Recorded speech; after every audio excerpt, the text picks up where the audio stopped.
Hello everyone, welcome to my channel. I am here to help you today. I know you use this video to fall asleep, so before that, like the video and subscribe to the channel. Also, where are you from and what time are you watching?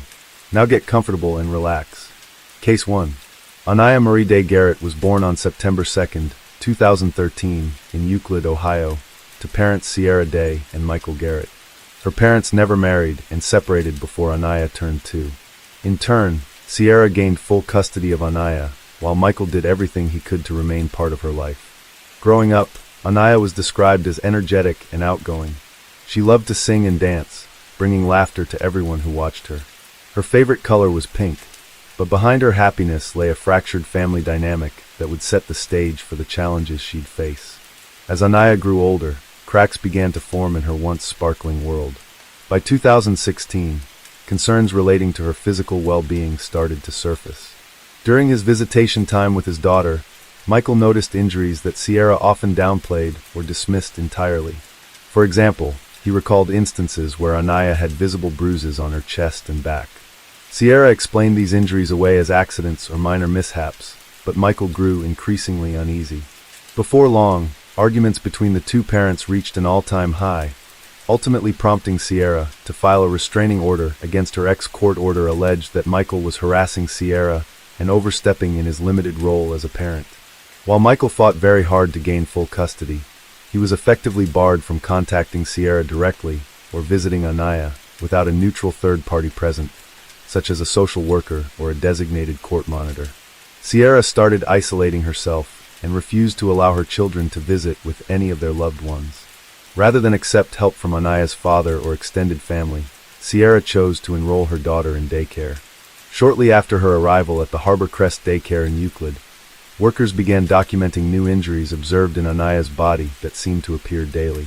Abrasions, burns, and even black eyes were ultimately detailed in a total of 18 observation reports filed by staff, which were in turn filed to their supervisors. In one of the reports, a daycare worker noted that Sierra frequently dismissed the concerns for her child, claiming that Anaya was a liar. In May of 2017, Anaya arrived at daycare with bumps on her head and a scrape on her face. That day, she informed a caretaker, and I quote, "Mommy pushed me down the steps." Sierra assured the caretaker that her daughter had simply fallen at a park. Days later, Anaya showed up at daycare, this time complaining that she had a headache. Upon examination, blisters were found on her scalp and dried blood inside of her ear. Sierra insisted that this was just an allergic reaction to a Johnson & Johnson baby wash that she'd been using. In the same breath, she proceeded to change her story, claiming that these particular injuries may have been caused by Anaya's braid that had been wound too tight.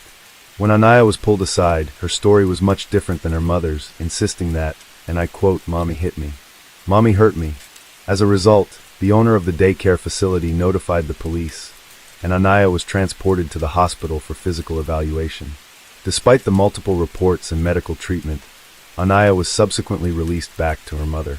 Concerns for the little girl only grew when Sierra began dating a man named Deontay Lewis in July of 2017. While Deontay had no previous criminal record, 26-year-old who worked as a local security guard was the furthest thing from a protector, was incapable of keeping anyone safe, let alone Anaya. Family members described Deontay as controlling, and when he entered the picture, the family dynamic took a turn for the worse. While the child's biological father had been made aware of the reports, he also witnessed the violence firsthand. During a visit to the home in September of 2017, Michael discovered bruises on Anaya's chest and back. On a separate occasion, Michael took notice of a rotting tooth Anaya had been suffering with that had gone untreated. Michael subsequently photographed these injuries and filed his own report with the Cleveland police. Despite Michael's multiple petitions to the courts, expressing fears for his daughter's safety, law enforcement failed to take appropriate action, allowing the violence to continue unchecked. A few months later, in December of 2017, the Cuyahoga County Department of Children and Family Services received an emergency referral regarding allegations of violence and neglect involving Anaya. When a social worker visited Sierra's apartment, she observed more bruises and burns on Anaya's body, but for some reason deemed the child's living conditions as up to par after confirming functional utilities, food supplies, and requirements of basic necessities had been met. While law enforcement assured Anaya's father they were looking into the matter, the investigation did not escalate any further. Surely recognizing that she was under the distorted microscope of law enforcement, Sierra Day made the decision to transfer Anaya from Harbor Crest to a new daycare, one where she herself was employed. This was a preschool in Euclid called Get Ready, Set, Throw. By the time Anaya arrived at her new preschool, things had gotten much worse. Staff noticed that she appeared malnourished, sickly, and emotionally withdrawn. When confronted by her coworkers concerned that her daughter's weight was low, Sierra assured them that she was fine and had always been just a skinny child. Despite Anaya's condition that was worsening by the day, Sierra's mere presence as a teacher at Get Ready, Set, Grow facilitated an environment where she was able to better disguise the violence. Anaya's transition out of Harbor Crest and into her mother's workplace essentially shielded caregivers from properly documenting her daughter's injuries. It became a place where supervision was even more minimal. That fact was ultimately proven in January of 2018. Cleveland PD's investigation into Sierra Day was closed altogether. The case against her was somehow deemed unsubstantiated. Despite hospital visits, photographic evidence, witness accounts, and even statements from Anaya herself, the 4-year-old was allowed to remain in a dangerous environment behind the closed doors at her mother's apartment. What happened over the next few weeks went ignored until it was far too late. The social worker who had visited the home had scheduled a follow-up meeting for March 9, 2018, but Sierra postponed it to March 12th. And tragically for Anaya, that day never came. On March 11, 2018, Deontay Lewis called 911 to report that Anaya had fallen from the toilet and was having trouble breathing. After nearly 4 minutes, Sierra took the phone, informing the operator that she had put her hand to Anaya's nose and that there was no air coming out. When the dispatcher ordered Sierra to administer CPR, there was no indication that either of the two adults followed her instructions. The dispatcher also noted how both Deontay and Sierra remained abnormally calm for the duration of the call. When paramedics arrived, they immediately noticed the heavy stench of bleach. In addition, Anaya's mattress had been stripped of its bedding, aside from one small fleece blanket, and smelled strongly of urine.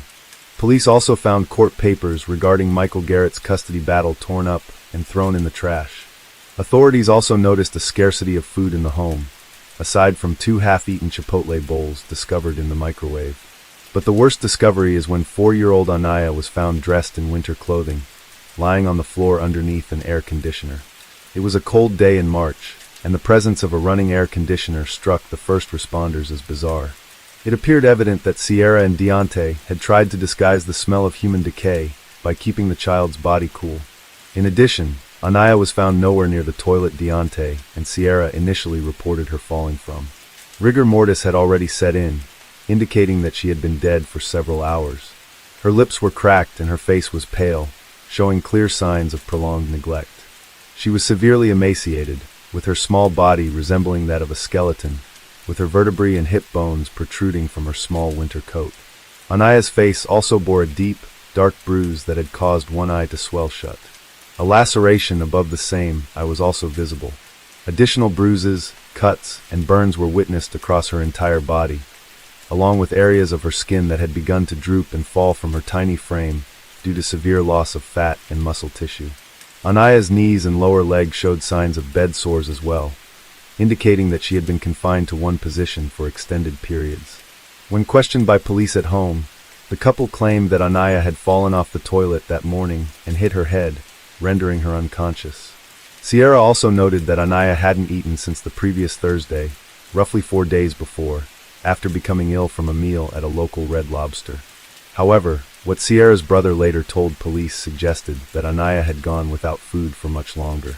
In February of 2018, Sierra's brother Isaiah Day visited the apartment only to find Anaya lying immobile on a bed. When he asked if she was okay, Sierra casually replied yeah, completely dismissing her daughter's alarming condition. She went on to nonchalantly explain to her brother that Anaya hadn't been eating much, a vast understatement given the fact that Anaya had allegedly already lost all function of her legs. Despite a clear sense of urgency, Isaiah failed to notify the police and only revealed this information when he was questioned following Anaya's death. Investigators also learned that on February 21st, Sierra contacted local authorities, not regarding her daughter, but to report her laptop stolen. When deputies arrived at the home, Deontay answered the door. Police never went inside, but had they, a starving Anaya more than likely would have been found. Following these grim discoveries, Sierra and Deontay were both arrested. During her interrogation, Sierra admitted that Anaya began showing flu-like symptoms on March 8th and had been vomiting all day after the meal at Red Lobster. She went on to say that she and Deontay tried feeding her multiple items, including soup and Tylenol, but her symptoms persisted. Despite not being able to keep down a sip of ginger ale, Sierra confessed that she believed Anaya was faking an illness, even going as far as to say that her daughter, and I quote, scared herself to the point of causing her own death. After giving her daughter a bath, Sierra told detectives that Anaya said she was sleepy. Hours later, Sierra finally decided to call a 24-hour health hotline, but never once sought medical attention for her daughter, who was slowly dying inside her apartment. Throughout her interrogation, Sierra attempted to blame Deontay for her child's death, claiming he was responsible for feeding the child, not her, and contested the medical care Anaya desperately needed. Sierra also alleged that Deontay had beaten Anaya on several occasions and was known to use a belt during these instances. Following their respective police interviews, Sierra and Deontay were charged with murder, aggravated murder, felonious assault, permitting CA, endangering children, and tampering with evidence. Upon recovering CCTV footage from local businesses in the area, surveillance footage showed that night before Anaya's death, Sierra and Deontay were seen dining at a Chipotle restaurant, where they proceeded to enjoy burrito bowls together. Later, the two were seen shopping at a nearby Walmart. Their 4-year-old daughter lay gravely ill at home. They were later witnessed purchasing snacks and other household items, including cleaning supplies, while Anaya lay dying. An autopsy later performed by Cuyahoga County Chief Deputy Medical Examiner, Dr. Joseph Fellow, confirmed the harrowing details surrounding Anaya's death. The examination pointed toward evidence of prolonged neglect and severe injuries spanning weeks. It was determined that Anaya weighed just 26 pounds at the time of her death, placing her in the 3rd percentile for her age. The medical examiner was also able to determine that the bruise on the right side of Anaya's forehead was approximately 1 week old, and that the black eye had been sustained roughly 2 days before her death. Phatisha was also found around her eyes, further evidence of her prolonged suffering before death. The autopsy also revealed a cerebral infarction caused by a subdural hematoma, consistent with blunt force trauma to the head.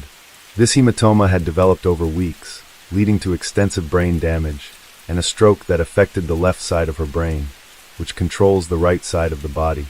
This trauma resulted in paralysis, impaired speech, and a decline in motor function. Dr. Fellow also documented signs of starvation, noting that Anaya's body had begun to consume itself. Her stomach lining showed ulcers from prolonged acid exposure due to a lack of food. Her pancreas was inflamed, and her lungs exhibited signs of collapse. The cumulative findings led Dr. Fellow to rule her cause of death as cerebral infarction due to blunt impacts to the head, with malnutrition as a significant contributing factor.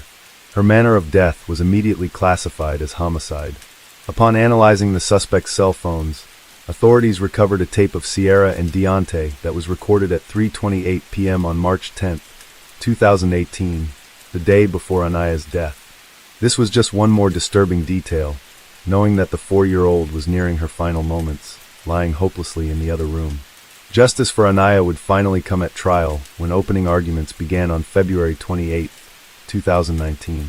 The proceedings exposed the undeniable depth of the cruelty the little girl had endured long before she was left to die inside her mother's apartment. During the trial, the defense attempted to suggest that Anaya's injuries were either accidental or caused by external factors. However, their explanations were contradicted by the overwhelming medical evidence and a total of 37 testimonies from witnesses, including daycare workers, first responders, social workers, family members, and more. The paramedics on scene that fateful day took the stand, recounting Anaya's emaciated state to the jury. Additionally, the surveillance footage of Sierra and Deontay casually eating at local restaurants and shopping for bleach at Walmart were also presented in court. Those present in the courtroom noted that Sierra showed little emotion throughout the entirety of the trial, even when the graphic photos of Anaya's body were shown in the projector screen. This lack of visible remorse was cited by prosecutors as further evidence of both hers and her co-defendant's callousness. One of the most impactful moments at trial was the emotional testimony of Anaya's biological father, Michael Garrett. Michael graciously described his love for his daughter and his relentless but fruitless efforts to protect her. Michael also spoke about the last time he saw his daughter alive. During a supervised visit, he noticed how frail and withdrawn she was, a stark contrast to the bright and energetic little girl that he knew. He testified that Anaya's demeanor had changed drastically in her mother's custody, and even more so when Deontay came into her life. On the stand, Michael expressed his frustration with the state, a system solely responsible for protecting children, as well as the unwarranted restraining order Sierra had filed against him, which legally limited access to Anaya during a critical period where her life was clearly in danger. In the end, both Sierra Day and Deontay Lewis were convicted on all charges. During sentencing, the judge described the actions of both defendants as inhumane and unfathomable, emphasizing that Anaya's death was entirely preventable. As a result of the court proceedings, 24-year-old Sierra Day received a life sentence without the possibility of parole, while 27-year-old Deontay Lewis was sentenced to life with the possibility of parole after 20 years. Anaya's death forced the state of Ohio to confront its own negligence, and outrage turned to action as community members called for reform. Michael Garrett filed a wrongful death lawsuit against the Cuyahoga County Department of Children and Family Services, which alleged gross negligence and failure to protect Anaya despite repeated reports of violence and neglect.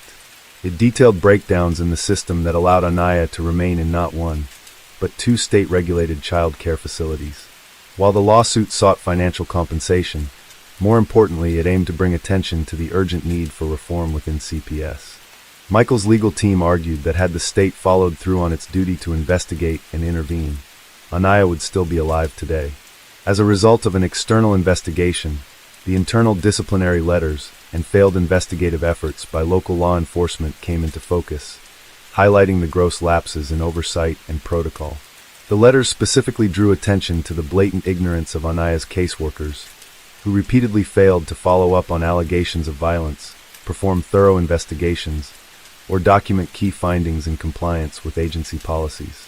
Among the findings were the multiple reports from Harborcrest Daycare detailing visible injuries on Anaya that were dismissed without proper investigation.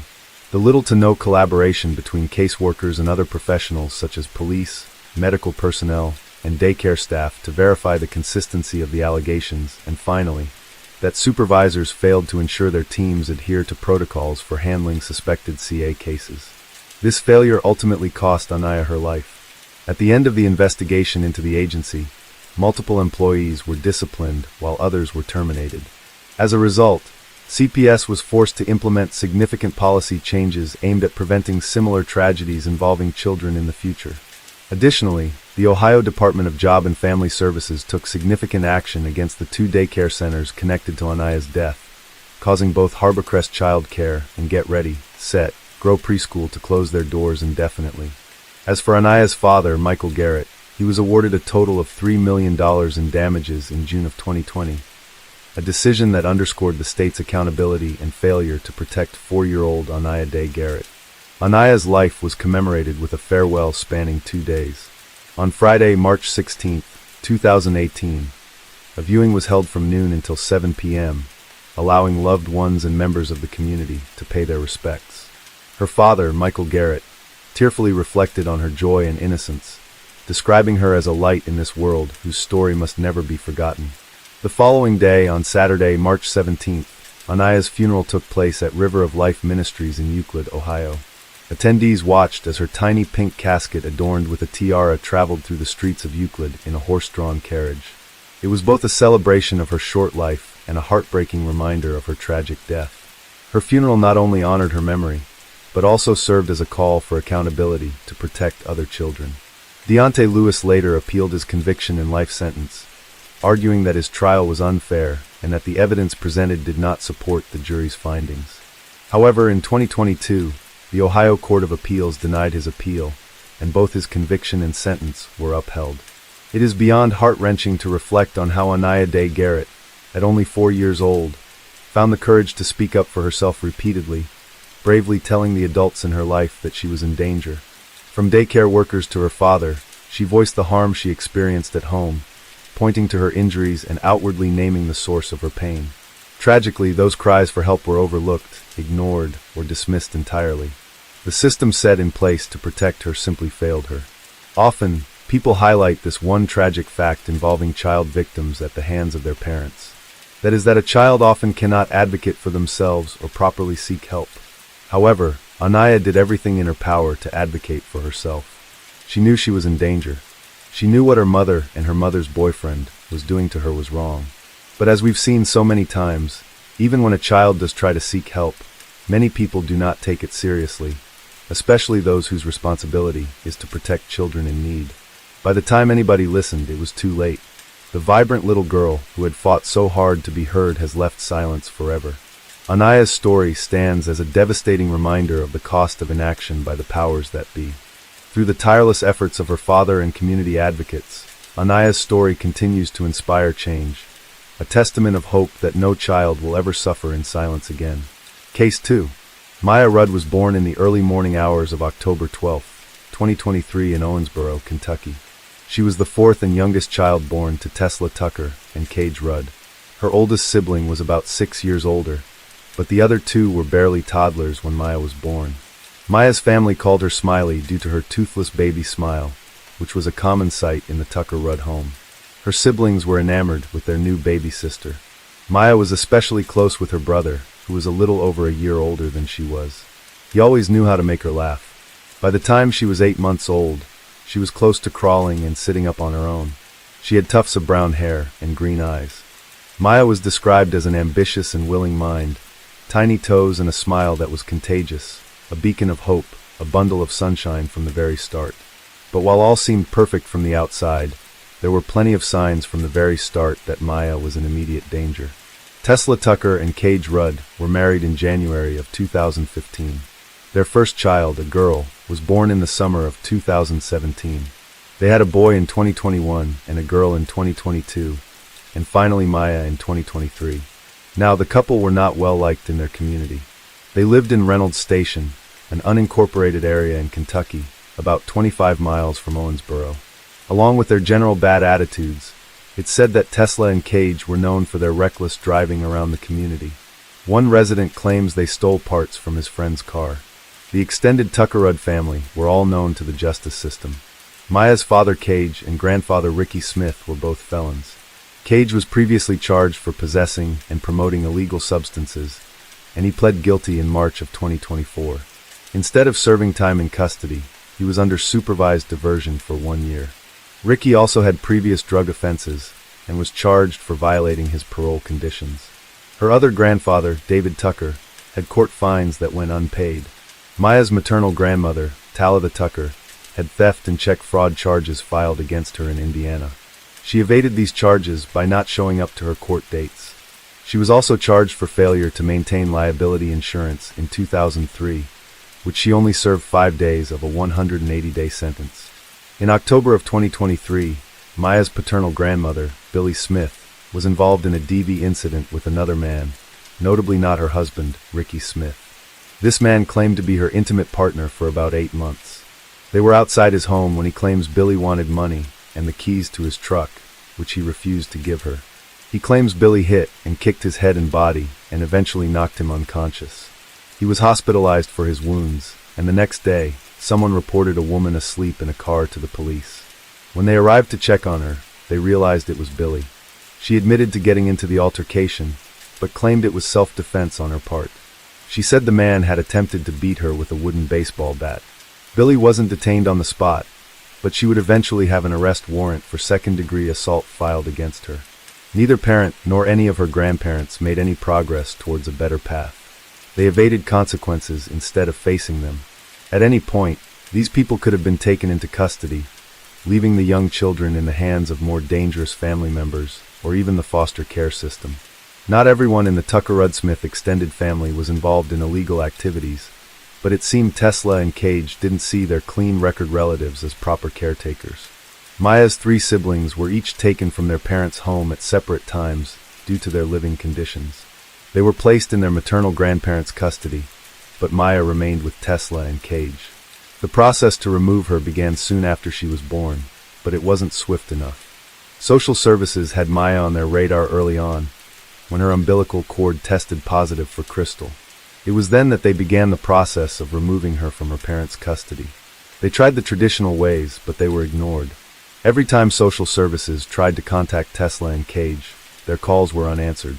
Visiting their Reynolds Station home was just as unuseful. They tried reaching out to the extended family, but they either could not or would not help them. The Cabinet of Health and Family Services, or CHFS, had the power to reach out to the Kentucky State Police.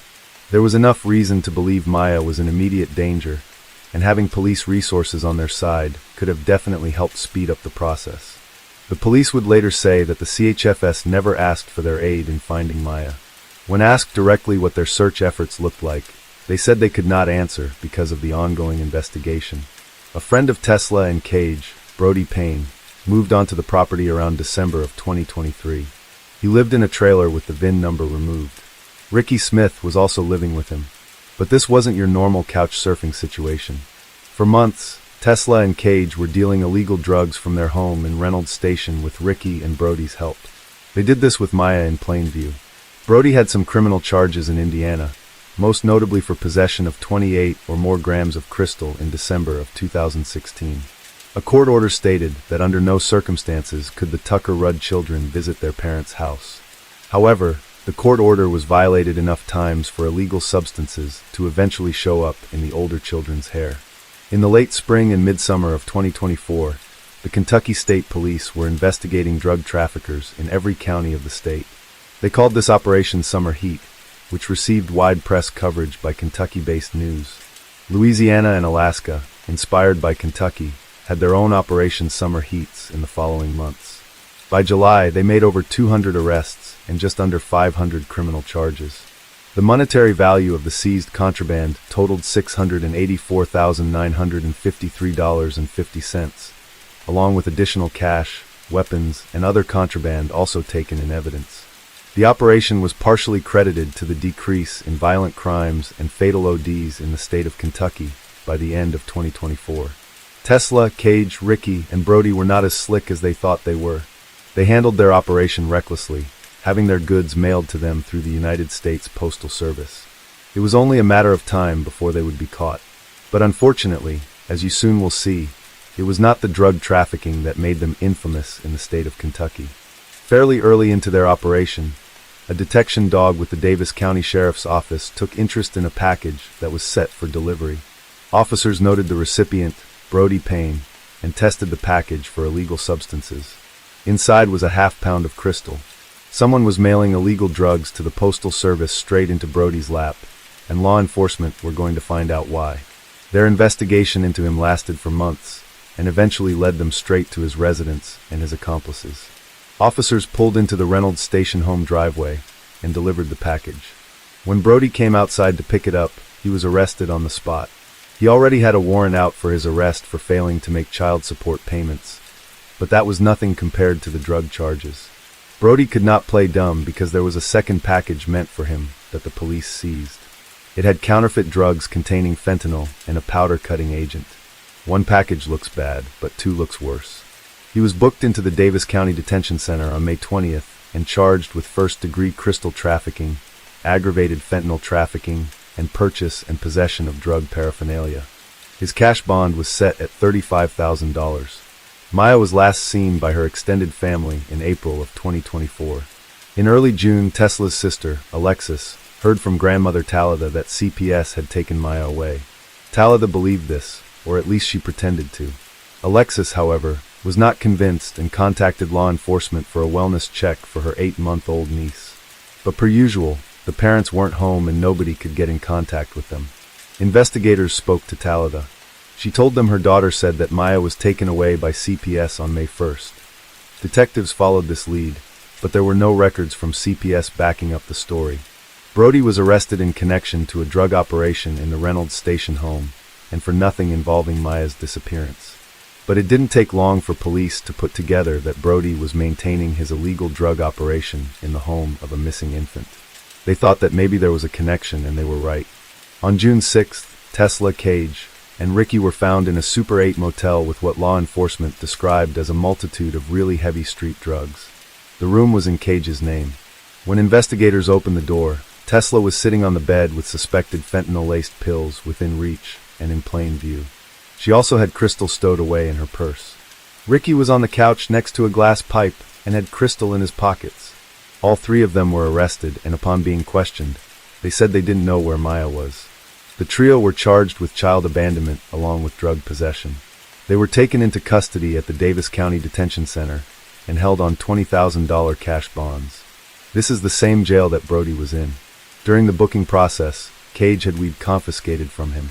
He claimed he had forgotten that he had it on him. The next day, the three had additional charges filed against them involving organized crime, CA, and drug trafficking. Ricky was also charged with owning firearms as a felon and named as a persistent felony offender. On June 9th, detectives visited Billy Smith in search of Maya. The baby wasn't with her grandmother, but Billy was brought into custody anyway due to the outstanding arrest warrants against her from October of 2023. If that wasn't bad enough, another man was arrested the moment officers pulled onto the property. This man, Timothy Roach, was arrested for trying to hide a prescription-only substance under a car. He had a long history of drug offenses prior to this arrest on the 9th. Both he and Billy were booked into the Ohio County Detention Center. The next day, Tesla, Cage, and Ricky had their arraignment hearing for the drug charges against them overseen by Judge Misty Miller of the 6th Judicial District. Later, Tesla and Cage were arraigned for Maya's abandonment and other drug charges by Judge Gregory Vincent of the 38th Judicial District. Ricky and Timothy were also arraigned before Judge Vincent the very same day. Since Maya was a vulnerable, helpless baby less than 1 year old, locating her was obviously top priority. They scoured the wooded area surrounding her parents' house and the nearby cemetery. They pulled out all the stops, even bringing out cadaver dogs and publishing a tip line.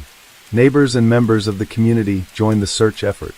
They didn't care much for Tesla and Cage, and most people didn't even know they had a fourth infant child. But they were willing to put their dislike on hold while the baby girl was missing.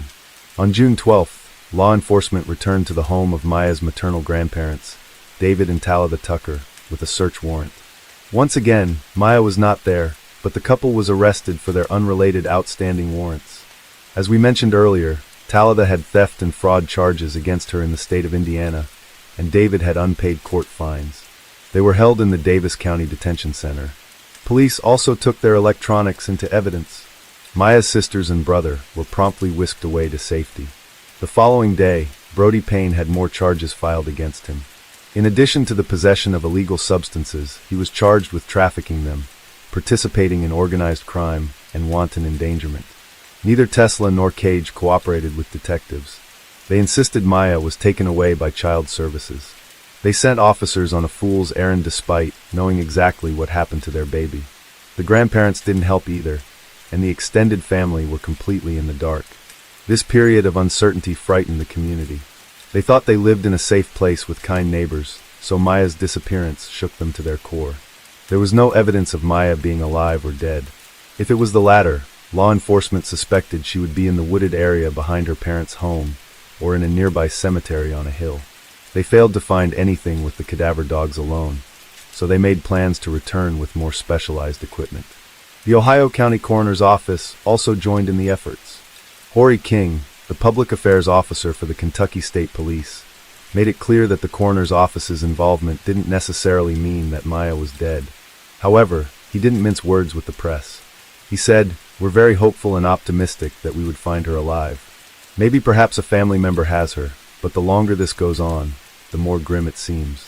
He also said this case was an example of how illicit street drugs can destroy lives and cause the erosion of our community. Officer King also criticized the family for their uncooperative behavior throughout the investigation, saying, "It's completely sad that you have a family that goes this deep in the family tree that's not willing to cooperate with the baby's investigation. It's saddening, and I can't say that I've quite seen it like this before." At 1:15 p.m. on June 14th, 1 week after she went missing, Maya was found. She hadn't gone far. In fact, she was still in her home. Law enforcement found a black Adidas duffel bag in the entry room of the house. There was some debris over the bag indicating an attempt to hide it. Officers opened the bag, and everyone's worst fears came true. Maya was already decomposing. She was so unrecognizable that no one could even tell if it was her. A transport vehicle brought her to the Louisville Regional Office of the Medical Examiner for further investigation. You didn't need to be an expert detective to see that the Reynolds Station house was not suitable for a child, much less an infant. The residence was filthy and dangerous, with illegal substances, paraphernalia, and weapons found by investigators. One officer found a bag tainted with crystal only inches away from Maya's crib. Initial searches left the property largely undisturbed, but there were so many illegal drugs and residue inside the house that the police were worried their officers would OD just from staying inside the house for too long. Investigators had to take several precautions before searching the interior. This included sterilizing the house before performing the search. It took multiple search warrants and visits from the police to get the house safe enough for a thorough investigation. It's not reported how or if this affected the crime scene, but it demonstrates how bad the environment was. If the police were worried for the health and safety of their trained officers, imagine what that house could do to an 8-month-old infant girl. In total, 8 people were arrested during the search for Maya.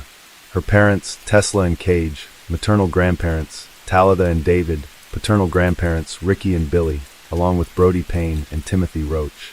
After the remains were confirmed to belong to Maya, 4 of those 8 arrested were charged for her mistreatment and abandonment: Tesla Tucker, Cage Rudd, Ricky Smith, and Brody Payne. Maya's cause of death is still undetermined even after all the time that has passed. Her body was too decomposed for medical professionals to come to an accurate conclusion. Despite this, the coroner's office labeled her death a homicide. The state coroner's office said in their report, based on information provided to me and post-mortem examination findings, the cause of death in this 8-month-old female, Maya Rudd, is undetermined. The advanced state of decomposition precluded an optimum examination. Given the scene, circumstances, and autopsy findings, the manner of death is best classified as homicide. More detailed results wouldn't come until months later. It would eventually be made public that Maya had crystal in her system even after her death. To be precise, 23.3 nanograms per milliliter. Maya's aunt Alexis organized a GoFundMe to help pay for Maya's funeral, which was held on July 25th. There were speeches, live music, prayers, and a sermon. The service is archived on the Glen Funeral Home's website. Tesla, Cage, Ricky, and Brody were all initially charged for drug possession, drug trafficking, and firearm possession. After Maya was found on June 14th, the 4 were also charged for her death. These were not murder charges, at least not yet. The charges ranged from failure to report a child's death, mishandling her corpse, endangerment, and criminal CA. During the June 17th preliminary hearing, Tesla cried in the courtroom as the charges were read and cried even more as the hearing went on. In total, Tesla was found guilty for 10 charges, while the 3 men were found guilty of 13 charges each. Their 3 extra charges were for firearm possession despite being convicted felons. In November, the state of Kentucky filed more charges against Talitha: controlled substance endangerment to a child, criminal abuse, and hindering prosecution. Talitha allowed the children to stay with their dangerous parents in an unsafe environment, as noted earlier. She also gave Tesla and Cage money she had previously stolen for safekeeping to limit her chances of being arrested for theft. This possibly circles back to the theft and fraud she committed in Indiana. While the coroner's office labeled Maya's case a homicide, the trial was not a homicide case. It took some time, roughly 6 months, for the DNA evidence collected at the scene to be thoroughly tested. Finally, in January of 2025, investigators were confident enough in their findings to increase the charges against the 4 convicted adults. The Kentucky State Police presented a new case in an Ohio County courtroom. The result was the addition of murder charges to the 4 convicted parties in addition to charges they already were found guilty for. The police successfully argued the 4 adults knowingly put Maya in a dangerous situation, if not directly harming her. In addition, the 4 were accused of criminal mistreatment of Maya's 3 older siblings. Following the presentation, a superseding indictment was filed against the 4 adults. This means that the charges against them were amended based on the new evidence presented in court. The superseding indictment listed extra charges for each of the 4 convicted adults: 1 count of murder for Maya, and 1 count of criminal abuse of a child 12 and under for Maya and each of her 3 siblings. In addition, Ricky was charged with persistent felony offender. Tesla, Ricky, and Brody pled not guilty to the new charges of murder and endangerment on February 4, 2025. Tesla's attorney filed a motion to examine and test any evidence seized by law enforcement. Cage was meant to appear alongside them, but his arraignment was pushed to March 4th. Tesla and Ricky will appear again in court in April and Brody Payne in May. They are each held on separate $250,000 cash bonds. Now we should also note here, since they haven't fully gone to trial, all parties are considered innocent until proven guilty in a court of law. During and after Maya's case, some alarming actions were taken in Kentucky's Cabinet for Health and Family Services. Today, the Kentucky Auditor's Office houses the Kentucky Commonwealth Office of Ombudsman. Before this, it was under CHFS control.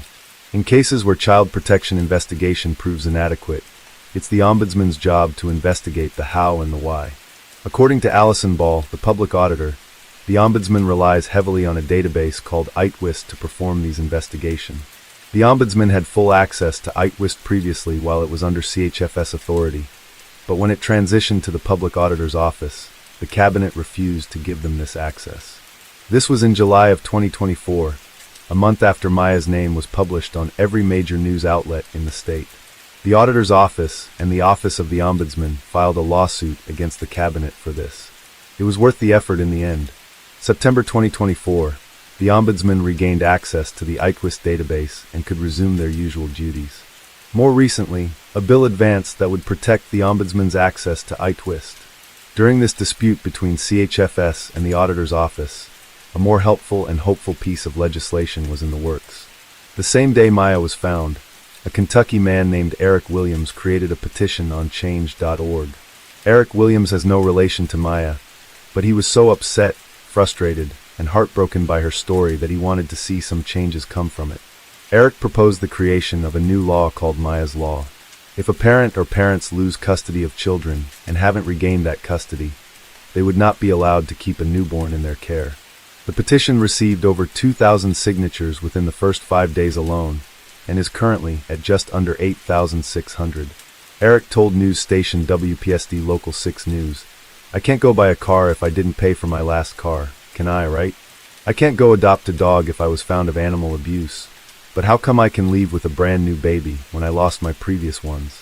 Eric made it clear he didn't want to separate families, but to protect vulnerable children like Maya and her siblings. The people's call for action did not go unheard. Kentucky State Representative Myron Dossett sponsored Baby Maya's Law, officially called House Bill 574. It was approved by the House Standing Committee on February 20th, 2025, and will be brought before the main floor for further approval. Currently, the wording of the bill states, if anyone knows of a child born to a parent or parents who have a lost custody of other children and haven't regained that custody, or b. have ongoing cases of mistreatment of children against them, they must report those parents to the authorities. 2023, before Maya's passing, discussions for a similar bill began, but ultimately never came to fruition. One of the parties involved was Heather Gray, executive director of the Joy Closet, a non-profit organization that aids Kentucky's foster children. Representative Dossett was also part of the discussions for this earlier bill, so Heather was easily able to reach out to him about Baby Maya's Law. While it is sad it took the death of an 8-month-old little girl for such measures to be taken at all, Heather and the others at the Joy Closet are grateful to see change being made. Representative Dossett said about the bill, "When a child is born to parents who already have their children in someone else's custody due to neglect or abuse, the state should intervene and ensure that the child is safe and cared for. I believe in second chances, but there is no second chance for a child who passes away due to abuse or neglect. We have to put children's safety first and ensure that the parents are proactively changing their lives for the better before any child, especially a newborn, is returned to their custody." The 3 older children are now in the care of their aunt Alexis and her boyfriend John. In an interview with WPSD Local 6 News, Alexis recalled the day she learned that Maya was found. "And they told me they found her. I was like, okay, is she okay? And it was not okay. She wasn't okay. And I lost a little piece of me that day. It was hard. They intend to raise Maya's siblings in their home with their own children." Alexis and John shared the following with reporters. "They deserve way better than they have been given. And I want to give them the best life that they deserve." Alexis and John elected to take on her sister's 3 kids, Maya's siblings, to raise along with their own. The goal, to hopefully make them a permanent fixture. We may not be their actual parents, but we will fill that void. We're going to love them like we're their actual parents. We're going to make sure that, they are taken care of. They get the best education possible. They get to do whatever they want to do. And they can just enjoy their life as kids. They don't deserve this. Case 3. Tabasha was born on January 8, 1981 in Bakersfield, California, to parents Gwendolyn Page Crowells and Willie Johnson. She was 30 years old at the time of our story. Jordan Criado's family, however, had abandoned him long before our story took place. Jordan was born in 1960 and was 21 years older than his wife. Tabasha and her mother shared a close bond. Gwendolyn recalled how her daughter would often call her late at night to talk and crack jokes. Gwendolyn would also sing songs with her grandchildren while on the phone. Jordan and Tabasha had 4 children. They welcomed their first, Elijah, on February 24, 2004, followed by Isaac, born just over a year later on February 27, 2005. The third youngest, Andrew, was born on May 12, 2006, and finally, Aurora was born on January 13, 2009. Aurora was their only daughter, and all 3 boys carried their father's first name as their middle name. All 4 children were reported to have special needs, and Tabasha herself struggled with mental illness, specifically bipolar disorder. Elijah, who was 7 at the time of our story, was known by his teachers as having an innate ability to craft and construct sophisticated toys. He would give toys he created to other students, and he also enjoyed making art projects for his siblings. 6-year-old Isaac was also creative and artistic. He was above his grade level in reading and writing, and had an obsession with Thomas the Tank Engine. 5-year-old Andrew, the youngest boy, was still in Head Start. He was more focused on toys, and enjoyed superhero action figures like Iron Man and Spider-Man. He also enjoyed playing with Hot Wheels cars. 2-year-old Aurora, the youngest and still very much the baby of the family, was an early Head Start. She was said to have loved Barbie dolls. 12-year-old Madison Grease, who had babysat for the Criado family, said of the children, they were all very loving. The boys were hyper, but they listened to me really good. She said of their parents, Tabby was really nice. I got a good vibe off her. Dad was kinda creepy. Tabasha had met Jordan at a community college in Bakersfield, California, after she had gotten out of the Navy. She married him despite knowing he had been sentenced to 20 years in prison in December of 1989 for the essay of his ex-wife's 3 daughters in Sacramento County. Jordan had been arrested and pled guilty in August of 1990 to 8 counts of lewd and acts with a child under 14.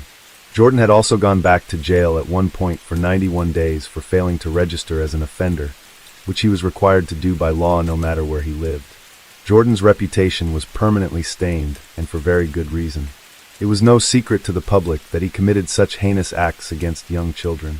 Offenders on the registry are usually quite easy to look up. Despite knowing this, Tabasha still chose to be with him. According to those that knew her, Tabasha wasn't threatened by what Jordan had done in his past.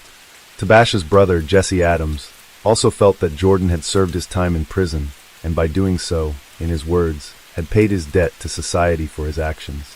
Jordan moved his new family to the state of Oregon to get away from his ex-wife's family, as well as anyone else who knew why he'd been in prison. They first settled in Central Point, but they were soon evicted from their home after Jordan lost his job at a local factory. They then moved to Medford, where Tabasha enrolled at another community college to continue her education, and Jordan worked out of their home fixing cars. The family settled into a house located at 1027 West 10th Street, but the Criado household wasn't a healthy one. According to their neighbors, Jordan and Tabasha seemed to have frequent arguments, but nothing physical or aggressive.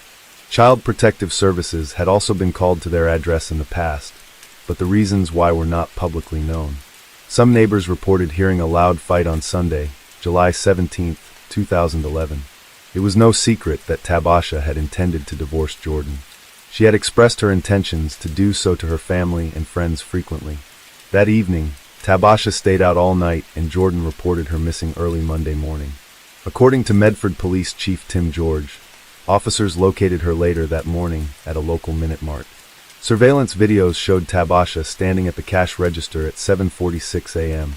According to store clerk Lori Groh, she was talking calmly on her cell phone when she came into the store. She bought 3 fruit-flavored cigar wrappers for 89 cents each, and then sat at a table. Tabasha was dressed in a black cap, black sweatshirt, black pants, and white running shoes. She appeared to be texting on her phone, Then she looked outside and smiled broadly before walking out to join the police officers who had been looking for her. They gave her a ride home, and according to the officers, she didn't appear frightened or nervous before they left her home with Jordan. At 9:23 a.m. the same day, just an hour after Tabasha returned home, neighbor Calvin Kennedy called 911 after he could see what appeared to be smoke coming from the Criado home. Calvin had pounded on the door, trying to get a response from the family, but got no answer. When officials arrived, smoke was now pouring out from the residence. Dozens of firefighters, police and ambulance crews had arrived on the scene to help put out the blaze and rescue the family. Firefighters had to forcefully break into the home because the door had been deadbolt shut. The living room couch was placed against the front door, and the back sliding glass doors were locked from the inside with a wooden dowel.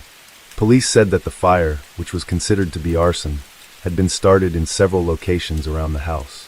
The first victim was evacuated from the home 16 minutes after the 911 call was placed, last a few minutes later at 9:43 a.m. First responders worked in an average attempt to resuscitate the family in their front yard. The lawn resembled a war zone made into an emergency triage unit as rescue personnel searched for pulses, removed their bloody clothing, and performed CPR. First responders discovered stab wounds on Tabasha and all of the 3 little boys. They were able to get a pulse on 2 of the children at the scene. They were later pronounced dead at the hospital. Tabasha and her 4 children were gone. Jordan was the only member of the family that survived. He was taken to the hospital unconscious from smoke inhalation. Police quickly zeroed in on the father to be the sole perpetrator and made plans to arrest him as soon as he was well enough to leave the hospital. One firefighter told investigators that when they located Jordan, he was holding a bloody kitchen knife. The entire family was found in the master bedroom while the firefighters entered the building to pull them out. The master bedroom was where one of the 4 fires had been set. At autopsy, authorities uncovered chilling evidence. Jordan had given the 4 children large doses of melatonin before the violence took place. Aurora, the youngest of the children, had 4 times the recommended dose in her system. Giving the children melatonin to lull them to sleep pointed to premeditation. He wanted them docile before he carried out his plan. As we mentioned previously, Jordan had stabbed 3 of the 4 children. Aurora was the only member of the family that was spared. Tabasha, Isaac, and Andrew died from sharp force injuries. Elijah and Aurora died from effects of the fire. Tabasha had been stabbed twice in the neck, twice in the face, and 10 times in the abdomen. That many wounds denotes a crime of passion and a complete loss of self-control. There were no defensive wounds found on Tabasha's body to show that she had fought Jordan during the attack. It's likely that the first wound was a fatal one. According to investigators, after Jordan stabbed his wife and children, he carried each of them into the master bedroom. He put 2 of the children on the bed and the other 2 on a mattress on the floor next to their mother. Jordan then got to work on setting the fires. It was reported that Jordan left the knife he used on his family on a bed in the kids' room. Evidence led police to believe that after Jordan had annihilated his family, he doused himself in the interior walls in the house with the cooking oil, specifically olive oil, which he mistakenly believed would act as an accelerant. Jordan had also turned on the stove and oven. Once the fires were burning, Jordan acquired a new knife in an attempt to remove himself from this earth. But firefighters were able to keep him alive after finding him and pulling him from the building. He spent 3 weeks in the hospital, unconscious from smoke inhalation, and remained guarded by police.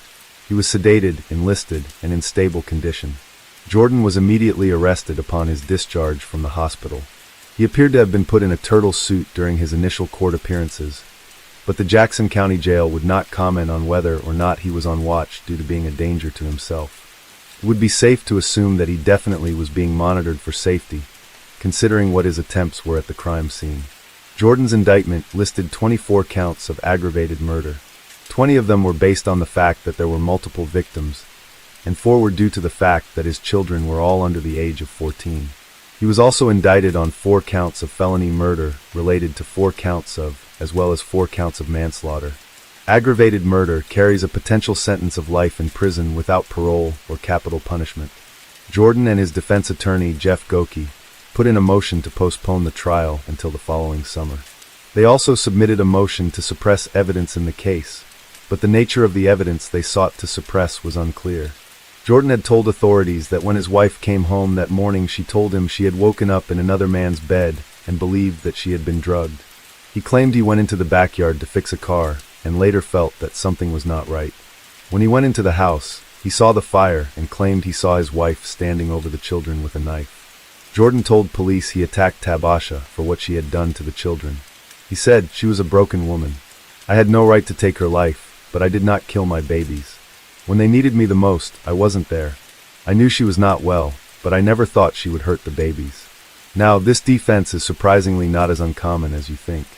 Now, if you remember our coverage of the Ronnie O'Neill case, this defense from a family annihilator to say that their romantic partner was the one that killed the kids, and they finished the romantic partner off, is surprisingly not uncommon. Like Jordan, Ronnie had the same defense at trial. District Attorney Beth Heckert, however, described Jordan's behavior as selfish, controlling, and jealous, and said that he had killed his entire family and tried to remove himself from this earth rather than let his wife leave him behind for another man. Judge Mejia believed that Jordan was delusional and that the evidence extensively showed that Jordan had killed his entire family in a fit of jealous rage after learning his wife had spent the night with another man. He had set fire to the house. He said Jordan could not or would not accept the shame of murdering his own children, so he blamed Tabasha to paint her as the unstable one and absolve himself of his guilt. Fortunately, Jordan survived and would be forced to continue living with the knowledge of what he had done for the rest of his life. Jordan eventually entered what's known as an Alford plea to 4 counts of aggravated murder and 1 of arson. That means that while he does not admit guilt, he acknowledged that there was enough evidence to convict him. The Alford plea saved the Oregon court system the hassle and the hefty cost of a lengthy trial. In return, prosecutors did not pursue capital punishment and recommended life in prison without the possibility of parole. Willie Johnson, Tabasha's biological father, who now goes by the name Marzek Zayad, was hit particularly hard by the events of the tragedy. Marzek never got to meet his youngest daughter in person. He claimed that he had an affair with her mother, but he didn't even know he had a daughter for a long time. He said that he wasn't listed on her birth certificate, but the family resemblance was clear. Tabasha's mother eventually acknowledged his paternity. Early attempts to meet his newly discovered daughter in person had failed many times. 6 months before the tragedy, Marzek had reconnected with Tabasha on Facebook. They had begun talking on the phone regularly and were working towards establishing a connection. The night before the murders, the conversation between them was about the overdue family reunion. According to Marzek, Tabasha was my baby. We were planning for me to come out for a visit. We were going to have a barbecue. The whole family was getting happy. But father and daughter never got to reconnect because of what Jordan had done. He did, however, have some happy memories to hold on to. He lovingly recalled, "The sweetest word I ever heard in my life came from Aurora's mouth. She called me Grandpa." Dressed in a black suit at Jordan's sentencing, Marzek said he himself was a victim of family violence several times over, which included the murders of his own 2 sisters. He added that Jordan was not solely to blame. He also blamed the California prison system, where Jordan did time for the essay of his first wife's daughter. The grieving father claimed that they too had a hand in what Jordan had become, saying, Jordan wasn't released from prison. Jordan was unleashed on society. Marzek had a lot to say about the justice system and how it frequently fails to effectively rehabilitate inmates before they are released. Marzek had personal experience dealing with the justice system himself. He had spent several years in prison following a shooting in his California home in 1990. Marzek claimed he was trying to get his stepson's friend out of his house by scaring him with a shotgun. His friend was a gang member who brought drugs into his home. There was a struggle, and the gun went off. Marzek's conviction was overturned several years later by an appeals court ruling that his case had to be retried or sentenced commuted to voluntary manslaughter. This offense carried a 10-year maximum sentence, which was less than the number of years he had already spent in prison. While Marzek's appeal was working its way through the system, he had the opportunity to speak with his fellow inmates about what brought them to prison, how to turn the violence around to lead healthier lives. He said, "I've seen all sides. I've sat with murderers on death row. They've told me things they never told their attorneys or their psychiatrists because I was in the same fix as them." Marzek was released from prison on July 18, 2002. Sadly, the 10th anniversary of his release happened to fall on the 1-year anniversary of the Criado killings. He said, "I'm just sick of all kinds of family violence. Anything I can do to stop family violence, I am ready, willing, and able to try." Tabasha's family did not want Jordan sentenced to death. According to Marzek, the death penalty won't do nothing but reward him. Tabasha's family wants Jordan to accept responsibility for what he has done and spend the remainder of his life atoning for his sins and potentially saving others from this pain.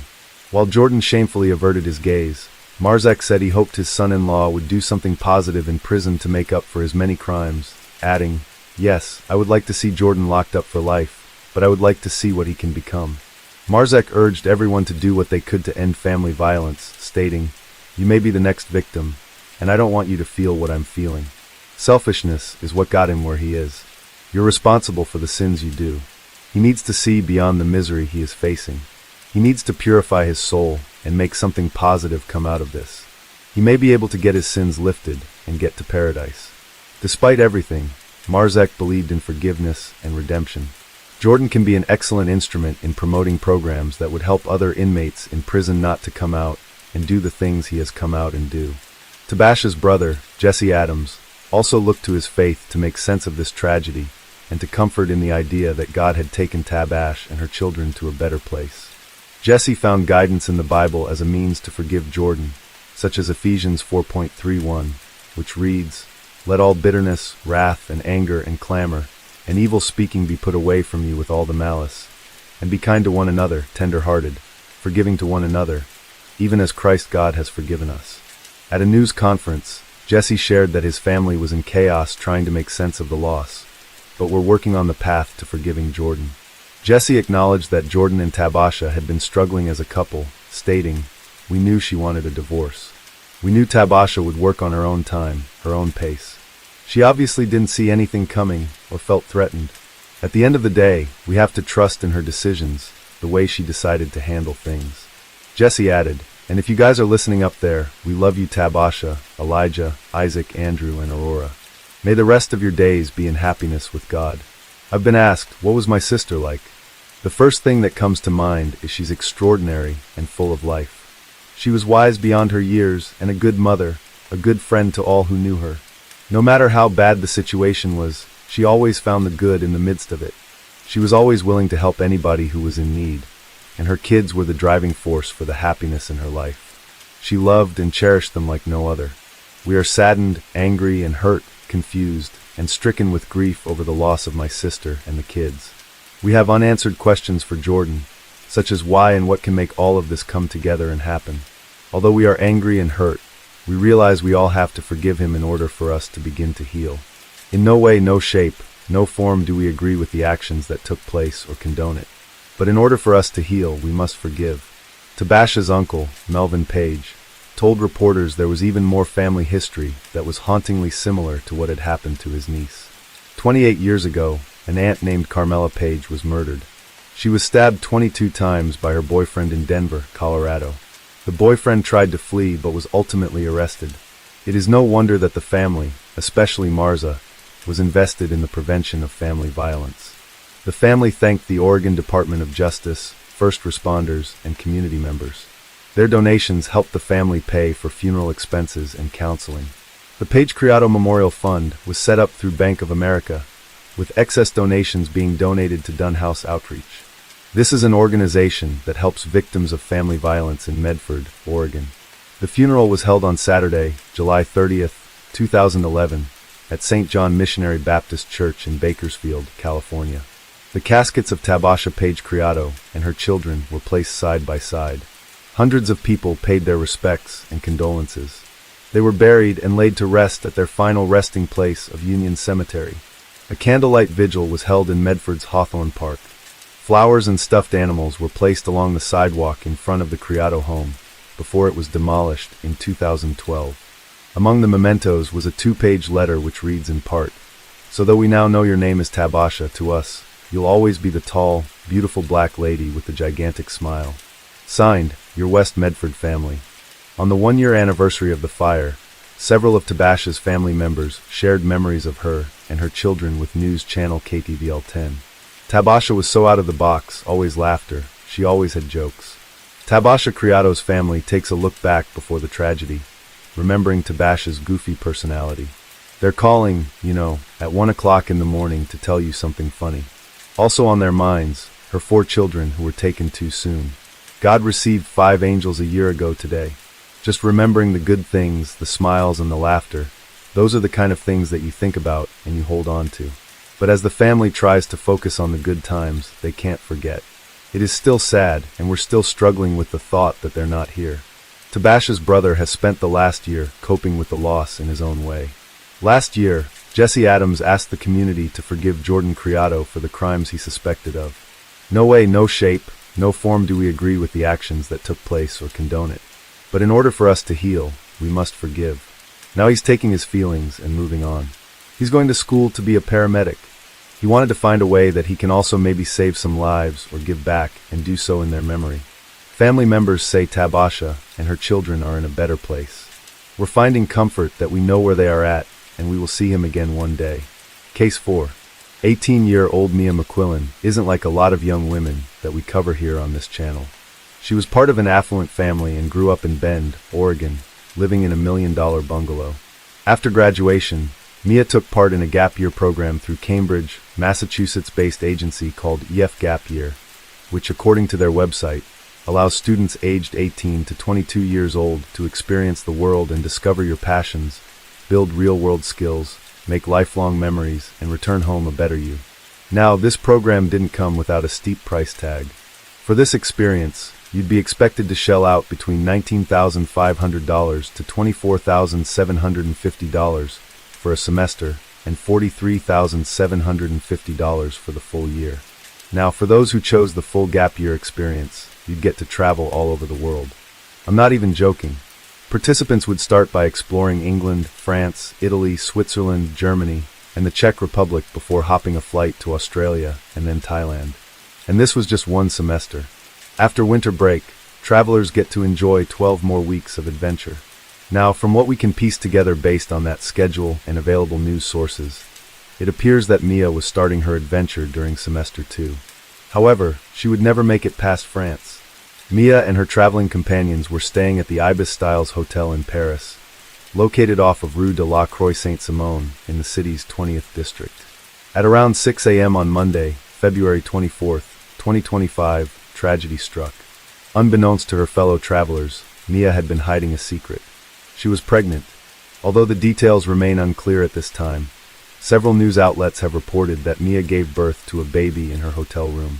Rather than ask for help or contact emergency services, she did the unthinkable. Mia wrapped the newborn in a towel with the umbilical cord still attached and flung him from a second-story window where he landed in a trash can. However, some reports have claimed that the baby boy was moved to the trash can. According to a hotel worker that witnessed the events, it was still early this Monday morning. Around 6 a.m., this little piece of Paris woke up in the middle of a nightmare. I get chills just thinking about it. It's awful. She had to give birth in the room.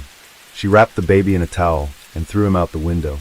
He was still alive when he left with the emergency services, but he is dead. We wonder what happened. It must be a denial of pregnancy. A woman named Maria, who works as a caretaker in a building opposite the hotel, told reporters, and I quote, "There were police cars and ambulances. We thought it might be gang-related, but when we learned what had happened, we were devastated. I've lived here for over 30 years, and it's a quiet neighborhood with very few tourists. It's so sad." Allegedly, witnesses heard screams, which led them to contact emergency services. Although first responders rushed the baby to a Parisian children's hospital called the Necker, where they tried their absolute best to save this baby's life. Sadly, he was pronounced dead at 7:45 a.m. Mia was rushed to the Robert Debris Hospital to undergo what sources are referring to as an operation following childbirth. Afterwards, she was placed in police custody and charged with child murder. According to The Guardian, French authorities are investigating the case as a homicide of a minor younger than 15 years old. The publication also outlined that authorities are considering the possibility of what is known as pregnancy denial, a condition in which a woman remains unaware of or in denial about her pregnancy until labor. We'll get into our thoughts on that a little later in our story. The U.S. Embassy in Paris told reporters that they were aware of the situation and were closely monitoring the case and added, "We are deeply saddened to learn of the recent tragedy involving the loss of a young life." EF Gap Year spokesman Adam Bickelman released the following statement to the New York Post, where they said the agency was, and I quote, "deeply shocked and saddened by this tragic event. We are fully cooperating with local authorities as they continue their investigation. Counseling support has been offered to all group members, and we are extending our support to the impacted families. According to the Daily Mail, Mia's story is eerily similar to that of a German woman, Katarina Jovanovic, who was found guilty of manslaughter at the Heilbronn District Court on July 3, 2024. According to the publication, Katarina flung her newborn baby out her apartment window, where she fell nearly 12 feet to the ground, all because she was worried that a baby would ruin her career as an executive at Porsche's legal department. Now, initially, Katarina admitted to her crime, but once the case went to trial, suddenly she didn't realize that she'd been pregnant the whole time. However, the prosecution wasn't buying any of it, and according to reports, accused her of murder in deliberately concealing her pregnancy from colleagues and neighbors. According to public prosecutor Marika Haffendorfer, and I quote, "The accused was not prepared to put her life plans, especially her professional advancement, on hold for a child. That was her decision when the baby was born, and as a result, the criteria for a murder conviction are fulfilled." However, Katarina's defense countered that argument. According to her defense attorney Malta Hoke, and I quote again, "It is a drama that affects me personally. My client did not even know that she was pregnant. When she suddenly held the bloody baby in her hands, she was in an exceptional psychological situation. It was an accident. She dropped the baby. How the child ended up over the window sill remains to be determined. Now, it should come as a surprise to nobody that cases like this are heavy, especially as someone who struggles with fertility issues. We've had a lot of people reach out to us over the years to tell us that they need a break from true crime or that they struggle to find a good palate cleanser. This applies to us too. So because of this, we've launched our new channel, Georgie and Druby, where we will be talking about things outside the scope of true crime, largely wacky news stories. If you're a member of a victim's family who has contacted us to cover your loved one, don't worry. This is in no way the end of the misery machine. We'll still be keeping to our normal release schedule. But to be completely transparent, when you keep seeing cases with the same exact problems and trends over and over, where a life could have been easily saved had somebody spoken up, or if CPS didn't let children fall through the cracks who were in danger with a thoroughly documented history of evidence, and it seems like nobody is doing anything about it, it can be pretty tough on your mental health. So having an outlet to make lighter content is really needed from time to time. So if you're somebody who is understandably burnt out on true crime, but still wants to stick with us for lighter topics, we'd love to see you over there. The link will be in the pinned comment and description, so you can subscribe after this video. So anyway, let's get back to it. So what is denial of pregnancy? Well, according to medical journals, it's when a woman is unaware of or unable to accept that she is pregnant. It can occur due to a number of reasons, including mental health, substance misuse, or a history of loss. Pregnancy denial is classified as either psychotic or non-psychotic. Psychotic denial is when the mother vastly misinterprets pregnancy symptoms, such as believing fetal movements are things like cancer or a blood clot. Usually women classified with psychotic denial have a history of chronic mental illness. It also isn't uncommon for women with psychotic denial to go back and forth between accepting and denying that they are pregnant. For non-psychotic denial, there are 3 subtypes, which include affective denial, which is when the mother intellectually recognizes she's pregnant, but doesn't experience the emotional changes. Those experiencing affective denial are unlikely to take care of themselves or the fetus during pregnancy. Affective denial accounts for roughly half of those who experience non-psychotic pregnancy denial. There's also pervasive denial. This is when the mother appears to be completely and utterly unaware of her pregnancy. This tends to last until the 3rd trimester, but some mothers will experience this right up to the moment of delivery. As such, some medical journals will label this as pervasive denial until delivery. Then finally, there is persistent denial. In our research, some medical journals describe persistent and pervasive denial as virtually the same thing. However, one key distinction I saw published in this article in the Journal of the Royal Society of Medicine is, and I quote, "Persistent denial occurs when women discover their pregnancy in the 3rd trimester, yet fail to seek antenatal care." Basically, a mother finds out they are pregnant in the 3rd trimester and decides not to seek any care until they go into labor.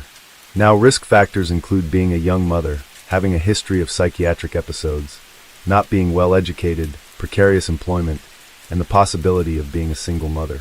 According to the same article in the Journal of the Royal Society of Medicine, and I quote, denial of pregnancy is more common than expected, with an incidence at 20 weeks gestation of approximately 1 in 475. The proportion of cases persisting until delivery is about 1 in 2,500.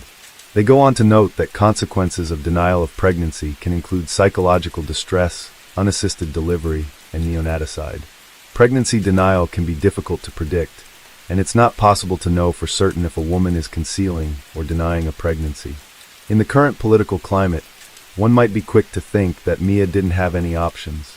However, Mia grew up in Oregon, which has some of the most liberal laws when it comes to reproductive freedom in the country.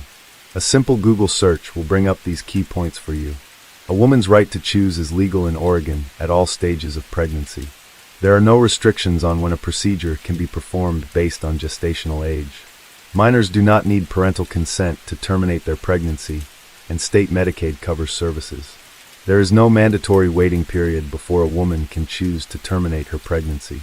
There are laws in place to protect providers and patients from harassment and violence. Oregon's Equal Rights Amendment protects a woman's right to terminate her pregnancy.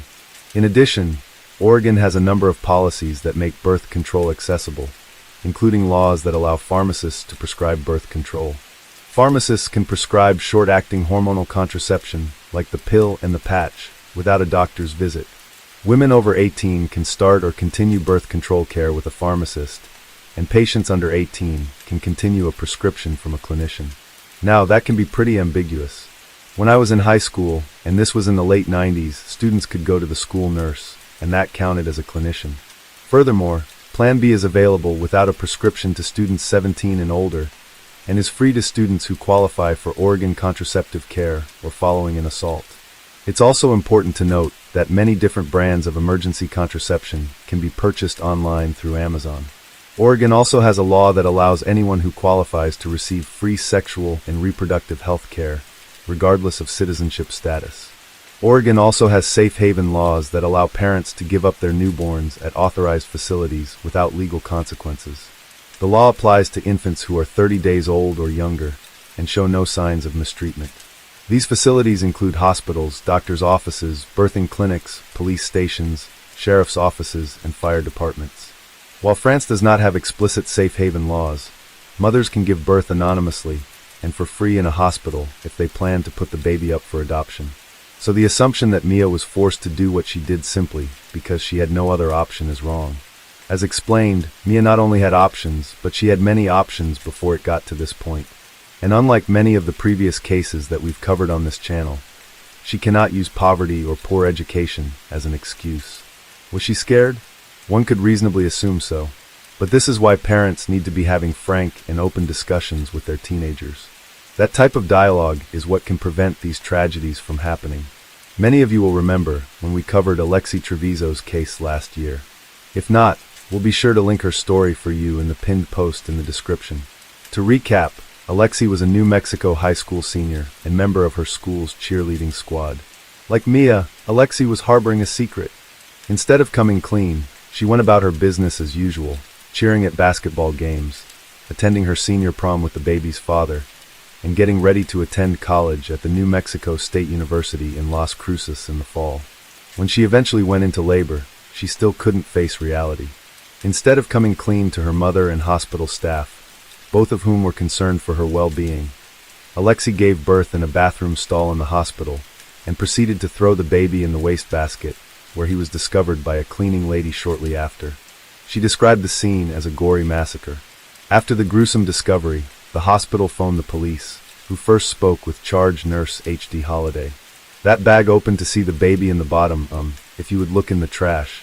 And I looked in there, was when she told me she was something I said, what are you talking about? Because there was a clean liner in the trash bag. So basically he was in the bottom trash on top of him.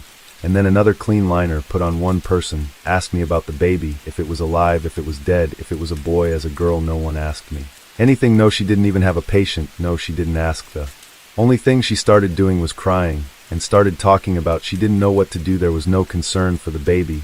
No one asked me any questions about the baby, not even the family members. When I went out there and talked to them, did they say, normally people, I would think, would say, was it a boy, a girl? No one asked me one question about the baby at all. I don't even know what to say. I've never seen anything.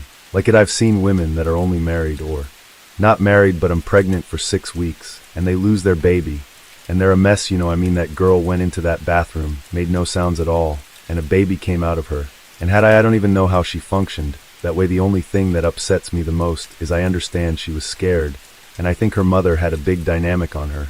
And I understand that, I think her mother was probably pretty controlling. I don't know that I'm just speculation, but she gave me no chance to save that baby. I had no chance. And that's not what I do. My job is to save lives. And I had no chance on that baby. She gave me no chance.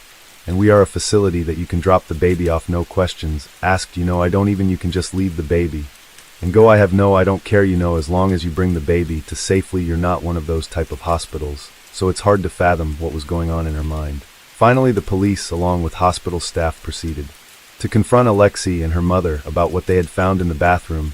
We discovered a dead baby in the bathroom. Oh my gosh, I'm sorry, Lexi. I told you about this. I just asked you, baby, to tell me the truth. Scared. What did you do to it? Okay, stop right here. Do you guys have, I'm the charge nurse.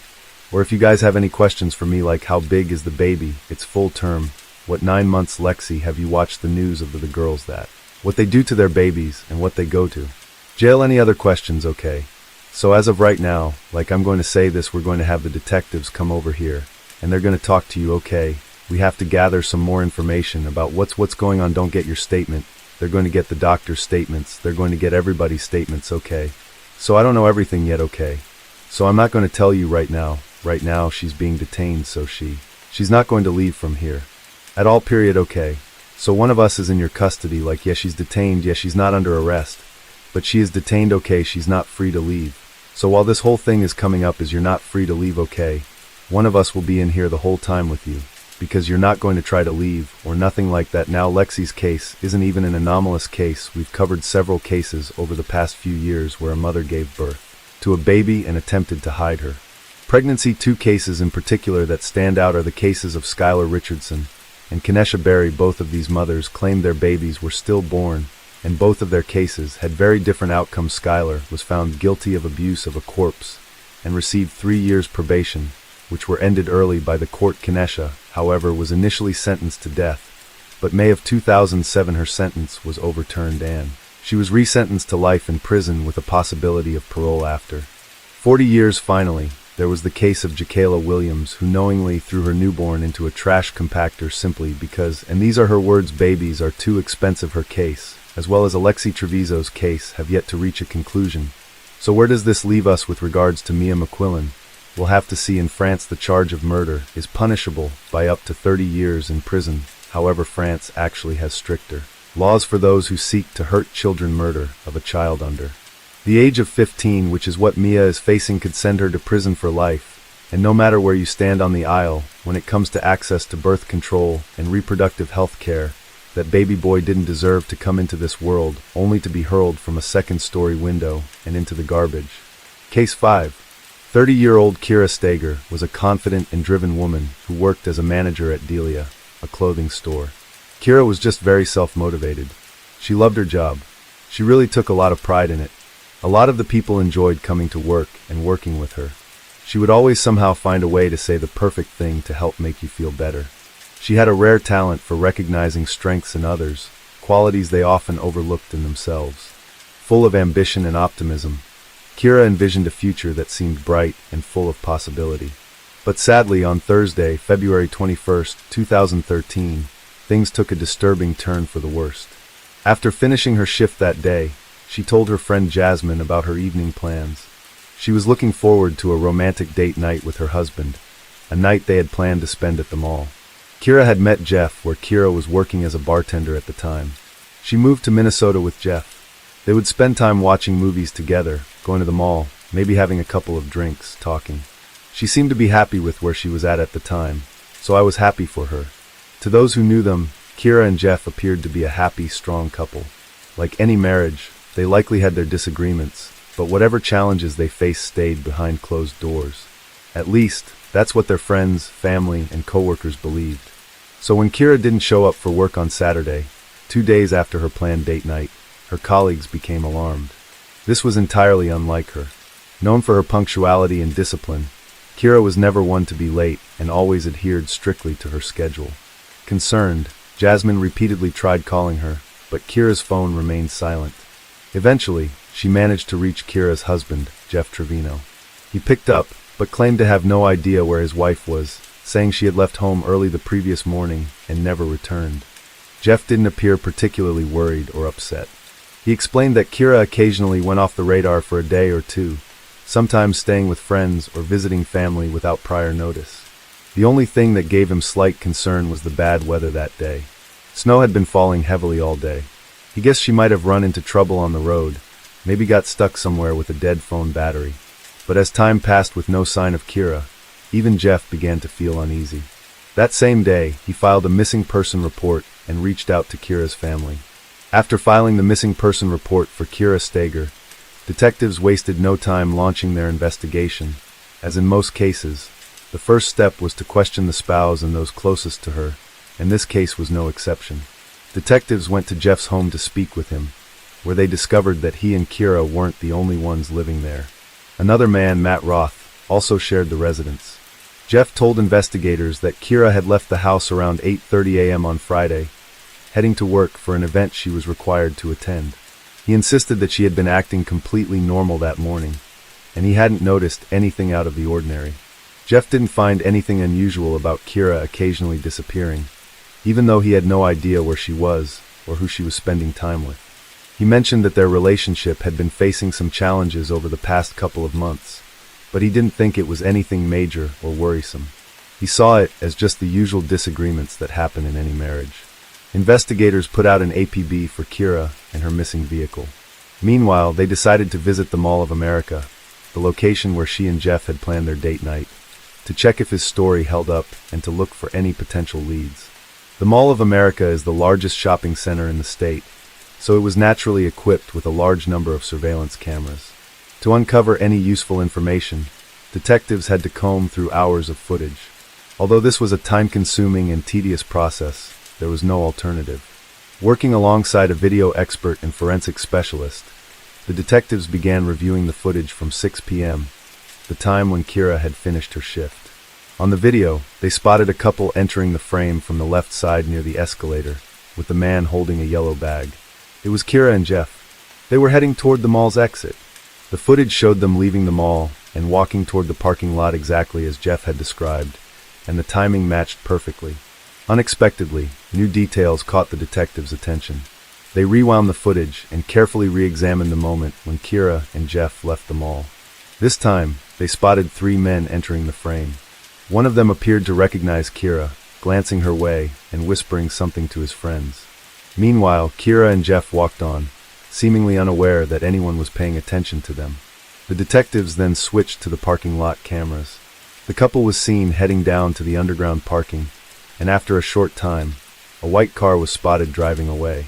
The authorities kept a close watch on their movements, but nothing unusual or suspicious stood out. Jeff had said that Kira was driving their white Chevy Cobalt when they left the mall. However, the footage didn't reveal who was behind the wheel or show the car's license plate. Based on the time on the video and the camera's position, forensic experts concluded that the car leaving the parking lot was indeed Kira's. Jeff said their evening ended with a cozy family movie night at home, and everything went smoothly without any hint of trouble. Their neighbor Matt Roth was also at home that night. Since Matt lived in the basement of the same building, the detectives wanted to talk to him to see if he had seen or heard anything unusual between Thursday and Friday. Additionally, they were curious to hear what Matt might have to say about the dynamics of Kira and Jeff's relationship. Matt mentioned that he saw Jeff and Kira that evening, but didn't want to disturb them. He went to his basement apartment, lay down on his bed, and slept peacefully through the night. The next morning, he got up as usual, left the house, and didn't notice anything unusual. Matt's account aligned perfectly with Jeff's, so there was no reason to doubt the accuracy of his account. As time passed, the worry for Kira's safety only intensified. With no updates from her and growing frustrated with the lack of progress, her family decided to travel to the Twin Cities. They were determined to do whatever they could to help with the investigation. As Kira's family handed out missing person flyers, investigators remained focused on their work. One of their main priorities was questioning neighbors in the area, a strategy that quickly paid off. A neighbor pointed them to a house across the street, which had a surveillance camera mounted on its facade. The camera could pan left and right, providing a clear view of the street where Kira and Jeff lived. She suggested they speak with the homeowner. Following her lead, detectives approached the man, obtained the surveillance footage, and brought it back to the station for review. Meanwhile, Kira's cell phone records threw up a new lead. Using their law enforcement connections, officers traced the information to a man named Ryan Wendt. At that moment, he was out of state, driving through a snowstorm on his way to Colorado. This was a pretty important person of interest. This is someone that was romantically involved with Kira, that had left the state around the time that she disappeared. It could have been nothing more than a coincidence, but there was also a chance that his sudden departure could seal something far much bigger. The detectives had to get to the bottom of it. They quickly tracked down Ryan and asked him to come in for questioning. He agreed without hesitation. When did you first meet Kira? Sometime in November, I believe, when I was looking for a new store manager. We talked off and on. Did you develop like a personal relationship? Yeah, I would say I did, yeah. Other than the impression that she was going through a pretty significant divorce. The last time I saw her was Sunday prior to her disappearance. According to Wendt, the last time he spoke with Kira was while driving to Colorado. Along the way, they exchanged messages. Do you have your record of text messages with Ryan? Yeah. The messages were sent shortly before Kira went missing, revealing that she had been texting her boyfriend during dinner with her husband. From their exchange, it was clear that Kira was becoming increasingly distant from Jeff. Investigators analyzed Wendt's phone records using cell tower data and reviewed his credit card transactions. The results confirmed that he had been in Colorado that evening, making it impossible for him to be involved in Kira Steger's disappearance. With no evidence linking him to the case, detectives ruled him out as a suspect and released him. The timestamps on the messages showed that Kira had continued texting Ryan even after returning home with Jeff. However, after 11:44 p.m., the messages abruptly stopped. At the same time, another team of detectives, working alongside a video expert, began reviewing footage from a neighbor's security camera. We want to know when did she leave, because that's the next time we'll potentially be seeing her alive. The camera covered a large portion of the street by continuously panning left and right, which made reviewing the footage significantly more challenging. Even if something suspicious appeared, it would only be visible for a brief moment before the camera shifted focus. Because of this, Jeff and Kira's house was only in view for a short time when the camera moved to the right, positioned at the very edge of the frame. Going through this footage was a painstaking process. Forensic experts had to carefully examine each individual frame, as there was no way to predict when something crucial to the investigation might occur. Finally, something unusual caught their attention near the house. After 2 a.m., a car appeared on the footage, its shape merging into a bright blur due to the heavy snowfall. The car moved in an odd way, almost as if it were reversing, trying to get closer to the house. The poor quality of the footage made it hard to fully understand what was happening at that moment. However, at 9:21 a.m., Kira's Chevy can be seen driving away, which matches Jeff's earlier account. Unfortunately, the video doesn't reveal who was driving. Early that morning, luck was finally on the side of the Bloomington Police Department. The Mall of America has huge parking ramps, and a visitor noticed a car that had been sitting in the same spot for an unusually long time. Finding it suspicious, they called for a tow truck. The driver arrived and began inspecting the vehicle. At first, nothing seemed out of the ordinary, but just as he was about to hook it up, he saw what appeared to be blood. He immediately contacted the local authorities. Bloomington police got a hold of St. Paul police to coordinate their efforts. When officers arrived at the parking lot, they identified the vehicle. It was Kira's car. It appeared to be blood on the outside of the car. Not a lot of blood, but just some smudges. Behind the car was this grass area that just sort of went downhill. Laying in the grass was this piece of material. It turned out to be a trunk liner, and on the underside, there were traces of a red liquid. DNA testing confirmed it was Kira Steger's blood.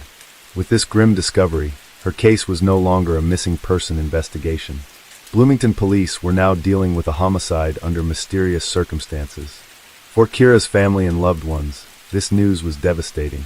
Any remaining hope of finding her alive was shattered. At the same time, an avalanche of unanswered questions overwhelmed them. How did she die? Did she suffer? Who could have held such hatred towards her and take her life? What reason could there possibly be for harming an innocent young woman?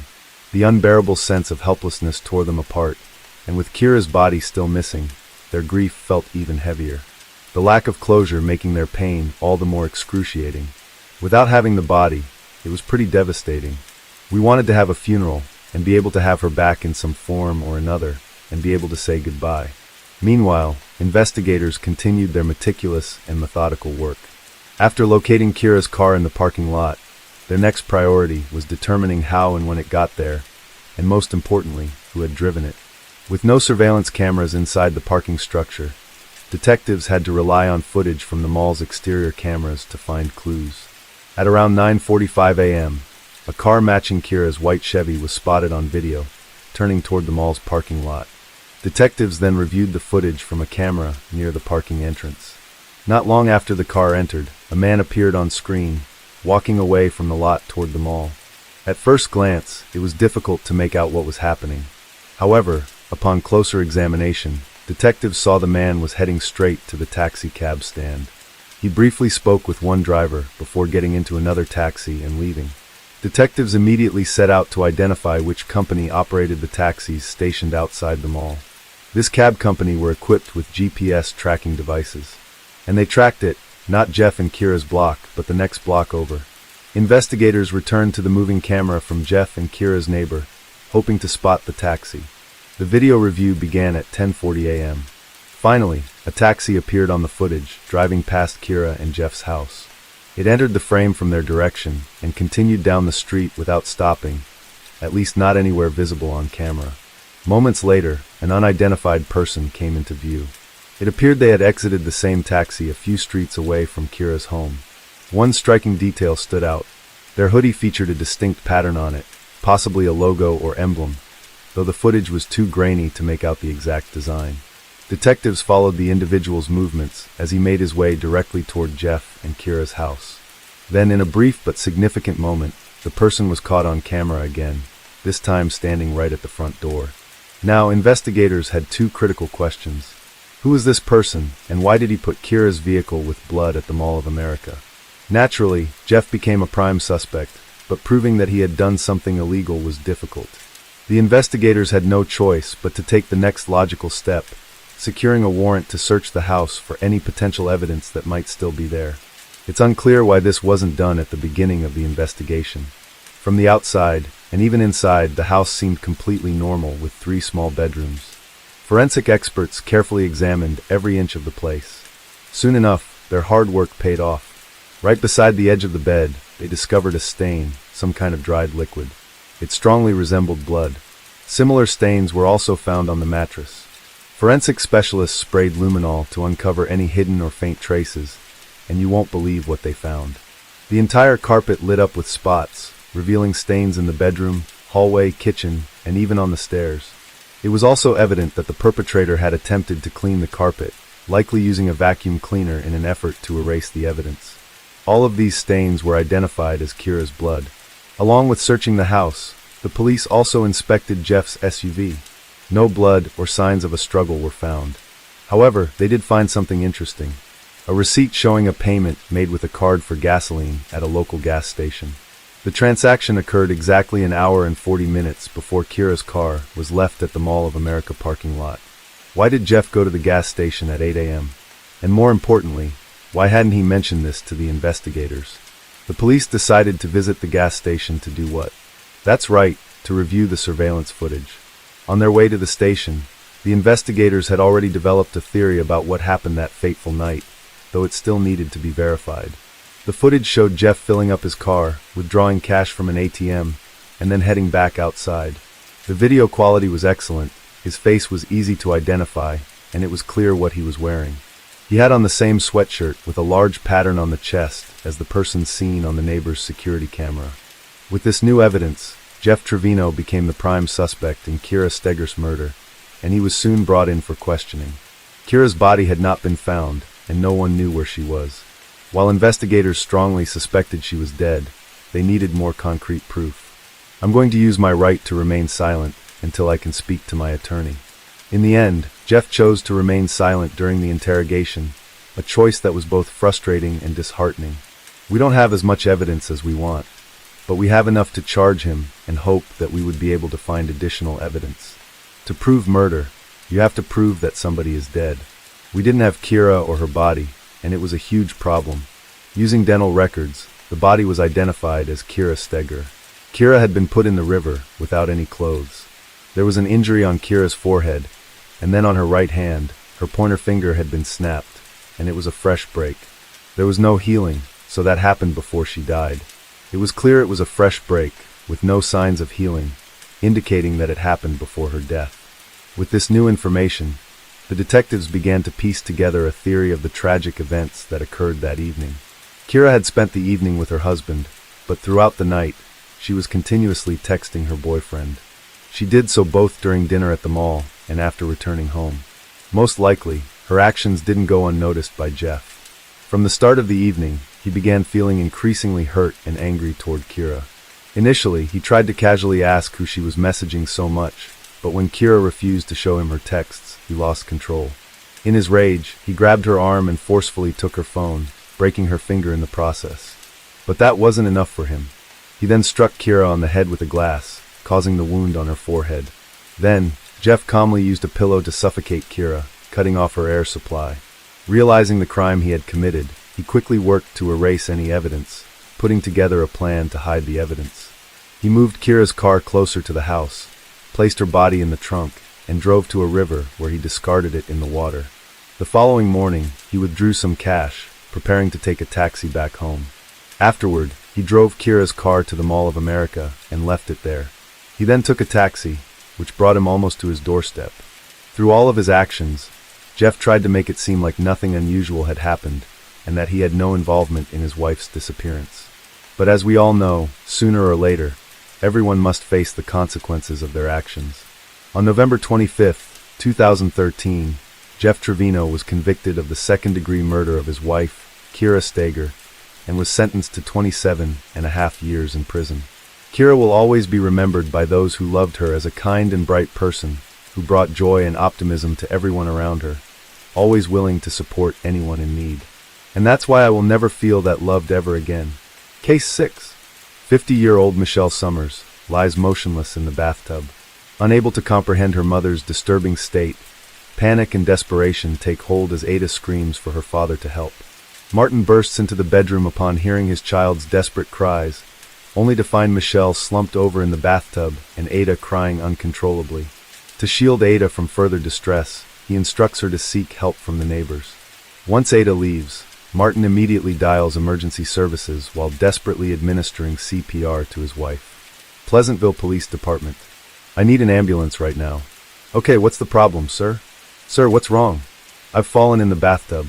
Who's in the bathtub? Who's in the bathtub? My wife. Okay, is she conscious? She's not. I'm a physician. Okay, sir. Sir, I need you to calm down. Sir, I can't understand you, okay? Can you calm down just a little bit? Okay, your wife is unconscious? She is unconscious. She's underwater. Okay, did you get her out of the water? I did. I couldn't lift her. I let the water out. She's under the water. She's under the water? She's under the water now. Call the emergency ambulance. Okay, is she breathing at all? She's not. Okay, sir, the ambulance has been paged. They're on their way, okay? Do not hang up. What? Sir?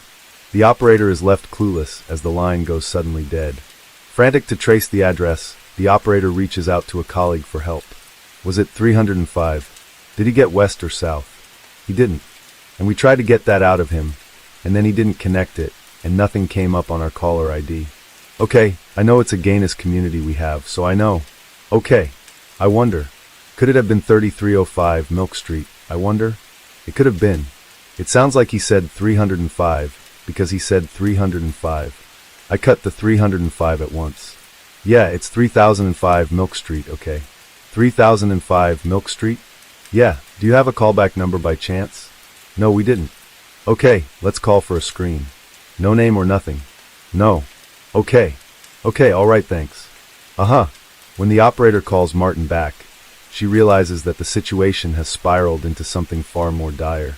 Oh, why would an adult female be? Hello. Sir, this is 911. Can I help you? I need help right now. Sir, they're on their way. Is your wife breathing? She is not. I am a physician. I've got CPR in progress. You're doing CPR. Do you know? Oh no. Sir, how old is your wife? My wife is 50 years old. She just had surgery here a couple days or a week ago. What kind of surgery did she have? She had a facelift. She had a facelift? Yes. Okay, do you know how to do CPR? I am doing it. Okay, do not. Despite the line going dead again, help is on the way. On the other end, Martin's neighbors, Christy and Doug Daniels, rush back with Ada to help him. As the medical staff continues to revive Michelle, Martin reaches out to his older daughter, Alexis, and informs her of the tragic accident. He said, "Your mom, she's in the tub. She's not breathing. I've called an ambulance." And then he hung up.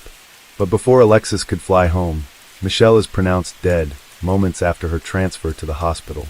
The autopsy and police reports provide conclusive evidence that Michelle's passing was a result of a heart attack. But when Alexis arrives, she struggles to accept the cause behind her mother's passing. Her apprehensions stemmed from a haunting request her mother had made during their last meeting, a plea tied to a dark, long-buried secret that had stretched far into the past. But who is Michelle?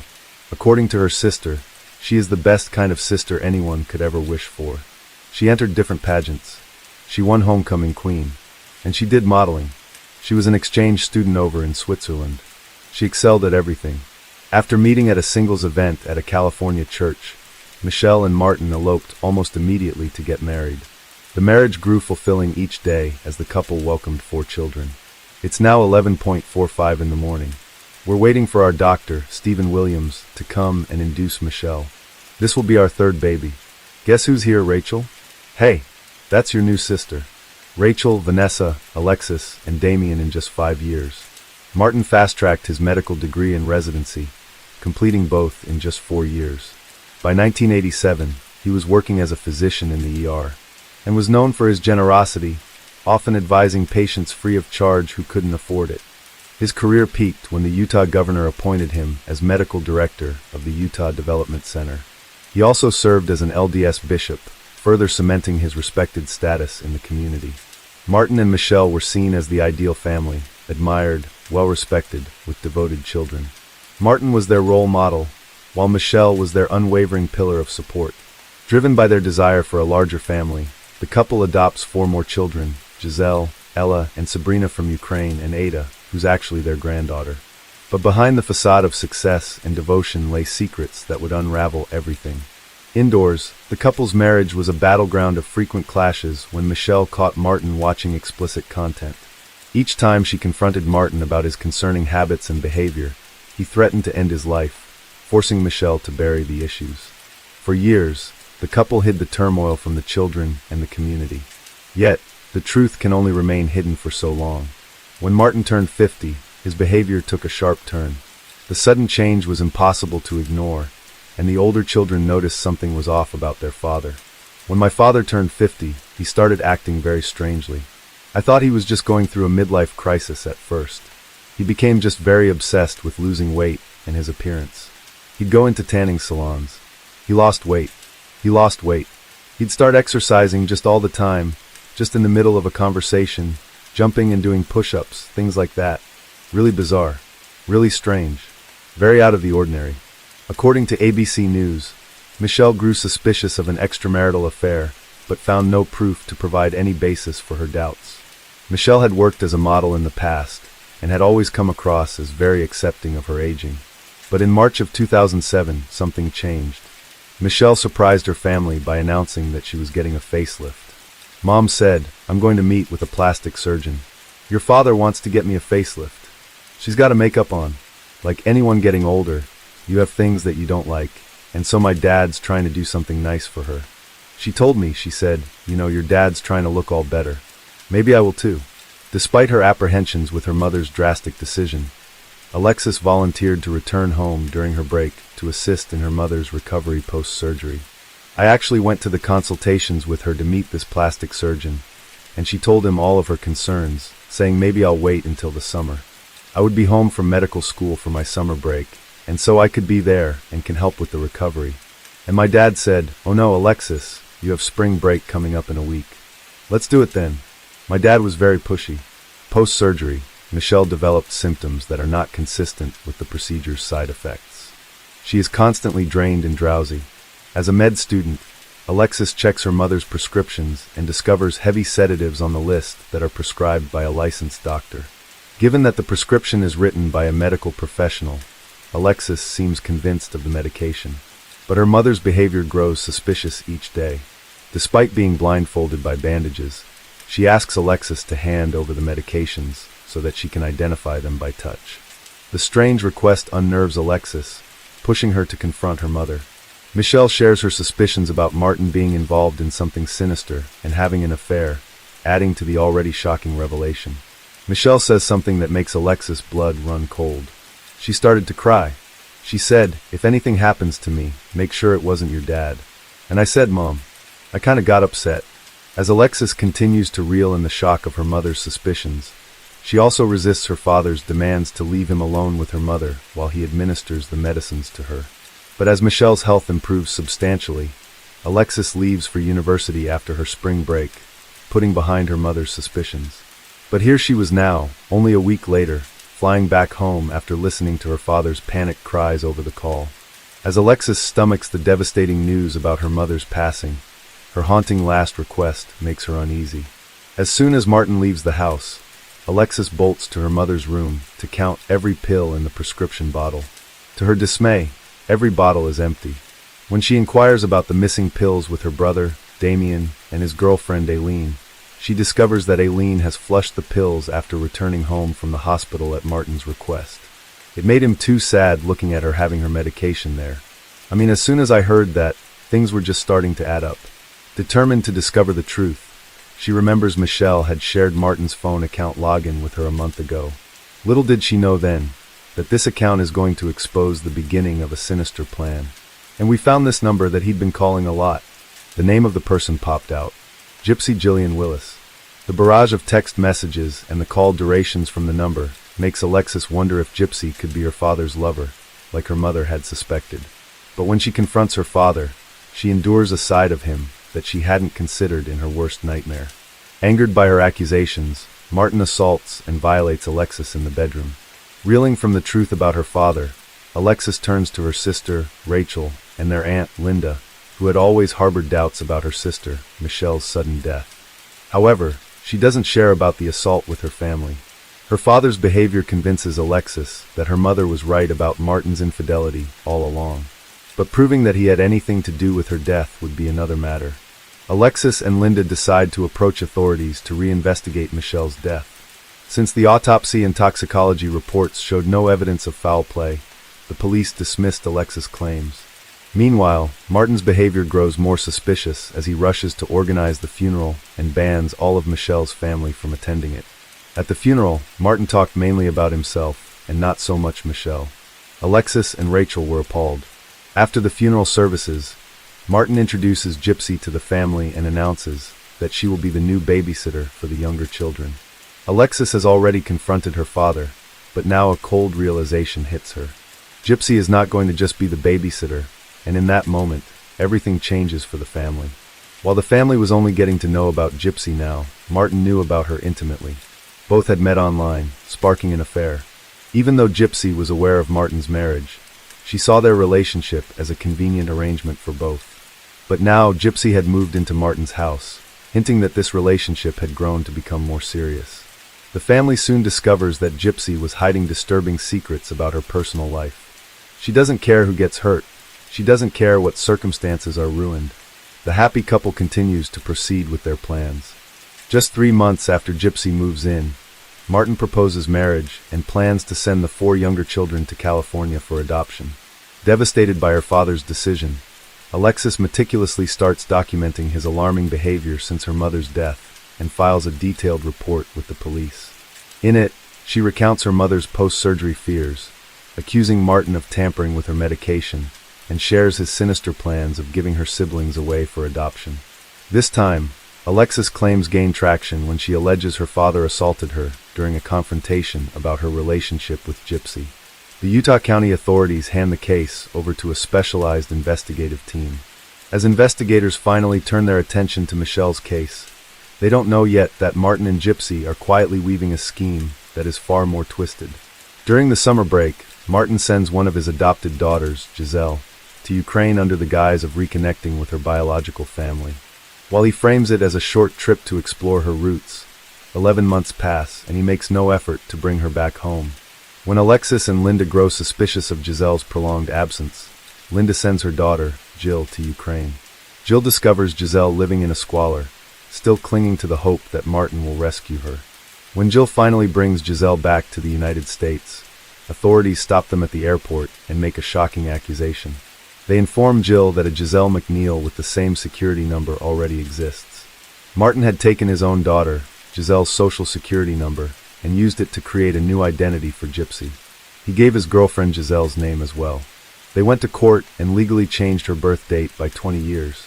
Gypsy Willis took on the identity of Giselle McNeil and claimed to be Martin McNeil's wife. Investigators also found out the marriage date listed on the form was April 14, 2007, the same day as Michelle McNeil's funeral. This discovery shifts the investigation's focus squarely onto Martin. The situation takes a grim turn when the family reveals a litany of his criminal records. We found that the transcript used for Martin McNeil to get into medical school was totally falsified. Instead of taking his transcript and altering it, he got somebody else's. The transcript was completely fake. His entire career is based on falsified transcripts from different colleges. However, investigators had only scratched the surface when it came to Martin's history. In his 20s, he was convicted of check hiding, a scheme involving fraudulent purchases with unauthorized funds. For this, he served 180 days in prison. Following his release, Martin was placed on felony parole for 3 years. Martin went on to violate this parole by enrolling in medical school and mocking the law yet again. Further investigation also revealed that Martin had a short stint in the Army, where his erratic behavior led to a mental health diagnosis and early discharge.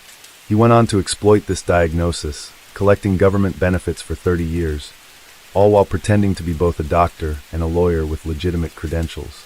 The investigating team is convinced that Martin is a master manipulator. This flood of shocking details leaves Alexis and her siblings stunned, each revelation justifying their mother's suspicions. Martin and Gypsy are handed 4-year prison sentences for forgery and fraud in the case of Giselle's identity theft. Once Martin McNeil was sentenced, Damien, the only boy in the family, did not want anything to have to do with his sisters, and he took his own life in January 2010. He was studying law at NYU at the time. Meanwhile, authorities and Alexis joined hands to find evidence against Martin in Michelle's case. The investigation kicks off with the youngest witness of the case, Ada. I remember the shirt I think was blue, and the pants I think was blue, and I think the jacket was blue too. Oh, okay. Was she all the way in the bathtub, or just part way in the bathtub?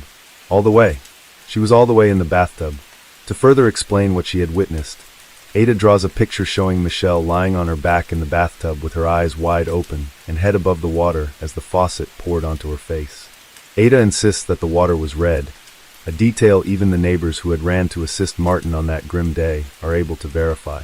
However, Martin's version of how he found Michelle differs vastly from his daughter. He claims Michelle was bent over, face down in the bathtub, suggesting she slipped while trying to get in. But his version crumbles when investigators found no witnesses to back his account. As Martin's case floods the media, a flood of informants emerges, each sharing more damning information. Former patients came forward, accusing Martin of intimidation and violation. Investigators also discover a disturbing pattern. Martin would abruptly leave hospitals or clinics when his control over patients slipped, only to restart the cycle somewhere else. Alexis confirms this detail by citing frequent school changes tied to her father's job hopping. But the family still had one more shocker to digest. And Walt Hall, Martin's former mistress, steps into the spotlight to share a chilling claim. Martin had once told her, "There's something you can give someone that's natural, that's there after they have a heart attack, so that it's not detectable after they have a heart attack." Armed with this new revelation, investigators request Michelle's toxicology report. While the prescribed medicines appear within recommended limits, the combination raise red flags. The cocktail of these prescriptions was lethal enough to cause dire consequences. When investigators speak with Dr. Thompson, the plastic surgeon who performed Michelle's facelift, he reveals a concerning detail. He has prescribed more medications solely on Martin's insistence. As a fellow physician, Dr. Thompson has presumed that Martin would administer the medicines responsibly. But could she have accidentally mixed up her medication and overdosed? With her eyes bandaged post-surgery, this was a possibility. Furthermore, given that some of the medicines were supposed to alleviate stress, was it possible that she continued to take them after recovery? The investigators seek the opinion of a forensic toxicologist. Michelle had taken 4 different central nervous system depressants: oxycodone, diazepam, promethazine, and zolpidem, commonly known as Ambien. According to the toxicologist, Ambien has a very short half-life, meaning it leaves the body quickly. It's intended for nighttime use, yet many hours had passed since she had supposedly taken it, and it was still present in high concentrations in her system. This didn't add up. She said, "Lexi, I don't know why, but your dad kept giving me medication. He kept giving me things, telling me to swallow. And she said I even started to throw up." Given the heavy medications, Michelle would have been highly impaired, leaving her in a state where she could have been easily manipulated. The medical examiner wasn't aware that when paramedics performed CPR on Michelle, she had expelled several cups of water, and the last bit was pink, frothy foam, which would be indicative of drowning. If Martin had performed CPR, there shouldn't have been any water in Michelle. He's a doctor. He should know how to perform CPR correctly. So the question is, did Martin perform CPR at all? Investigators wondered if Martin may have threatened or coerced the previous doctor into submitting a falsified report, forcing them to label Michelle's death as natural. Armed with all these new findings, the investigating team formally requested Michelle's case of death to be changed to undetermined. Following this, the investigating team swiftly initiates interviews with inmates who were housed with Martin while he served time for Giselle's case. The primary goal is to build compelling evidence to build a solid case against him. One inmate reveals that Martin told him that his marriage had been dying and talked to him about the facelift surgery and that the cops had nothing to prove. The inmate claimed that Martin also said the calls Martin made upon finding Michelle in the bathtub were scrutinized, and his behavior was also quite telling. His tone was laced with fake anger, while his responses sounded fake and evasive. He repeatedly hung up, raising suspicion that he was intentionally delaying help that could have saved Michelle's life. Amongst the swirl of theories and possibilities, one burning question remained unanswered. Soon, the investigators stumble upon the answer within the letters exchanged between Martin and Gypsy during their respective prison time. They discover that Martin was obsessively and desperately in love with Gypsy. It became evident that the only way he sought to be with her was to eliminate his wife and children from the equation. Martin McNeil was released from jail on July 6, 2012, after serving time for fraud and forgery charges in Giselle's case. However, his freedom was short-lived. With the mounting evidence against him in Michelle's case, investigators secure an arrest warrant against him for Michelle's murder. Just 7 weeks after his release, Martin was back in custody. The trial against Martin McNeil began on October 17, 2013. It marked a first time for the court where prosecutors used a bathtub as a courtroom prop to corroborate witness testimonies, a first in trial history. After 11 hours of deliberation, the jury delivered a guilty verdict on September 9, 2014, convincing Martin of Michelle's murder. He was sentenced to 15 years to life in prison. In a separate trial, he was also charged with assaulting Alexis. In the face of where his crooked ways had brought him, Martin McNeil perhaps realized that this was one fraud he couldn't get out of and decided to end his life on April 9, 2017. Alexis successfully completed medical school and achieved her dream of becoming a doctor. In addition, she adopted 3 of her sisters and had 3 children of her own with her husband. She now uses Michelle's maiden name and is known as Dr. Summers. Case 7. In the history of the Joseon dynasty, a prominent figure named Hong Gildong stands out. He was a renowned thief during the reign of the infamous tyrant Yun Sanggun. Later, literary works portray him as a legendary character with exceptional martial arts skills and extraordinary intelligence. Brave and clever, he always aided the weak and fought for justice, becoming a revered folk hero. In modern-day South Korea, a similar figure emerged. This individual successfully escaped from prison multiple times and evaded police pursuit. He stole from the rich to help the poor, supported marginalized communities, and earned the nickname the saintly thief of his era. That person is Shin Chong-won. You're watching True Crime in the World, where we explore the most puzzling cases and most gripping stories. As usual, before we begin unraveling today's mystery, please leave us a like and subscribe to support the channel. Thank you so much. In the history of the Joseon dynasty, a prominent figure named Hong Gildong stands out. He was a renowned thief during the reign of the infamous tyrant Unsettling. Later, literary works portray him as a legendary character with exceptional martial arts skills and extraordinary intelligence. Brave and clever, he always aided the weak and fought for justice, becoming a revered folk hero. In modern-day South Korea, a similar figure emerged. This individual successfully escaped from prison multiple times and evaded police pursuit. He stole from the rich to help the poor, supported marginalized communities, and earned the nickname the saintly thief of his era. That person is Shin Chong-shin. Chong-won was born on May 28, 1967, into a poor farming family in Gimje, North Jeolla Province, South Korea. He had an older sister and 2 older brothers. Chong-won's childhood was marked by hardship. His mother passed away from liver cancer when he was still in elementary school. His father later remarried, and they had another son, bringing the family to a total of 7 members. They lived in poverty, with a father who was frequently drunk, short-tempered, and physically abusive, adding layers of trauma to Shin Chong-won's already difficult youth. During his school years, Shin Chong-won struggled academically. Although South Korea had implemented mandatory free education, many schools still collected fees under the guise of donations. Shin Chong-won's impoverished family couldn't afford these costs, leading to constant ridicule and humiliation from his peers and teachers. The pressure from both family and school left him disillusioned, gradually turning him into a rebellious and wayward child. At the age of 15, Shin Chong-won was arrested for the first time for stealing a watermelon. The person who reported him was none other than his own father. After the police notified his school, Shin Chong-won faced disciplinary action and was expelled. At the time, he had only been in middle school for 3 months.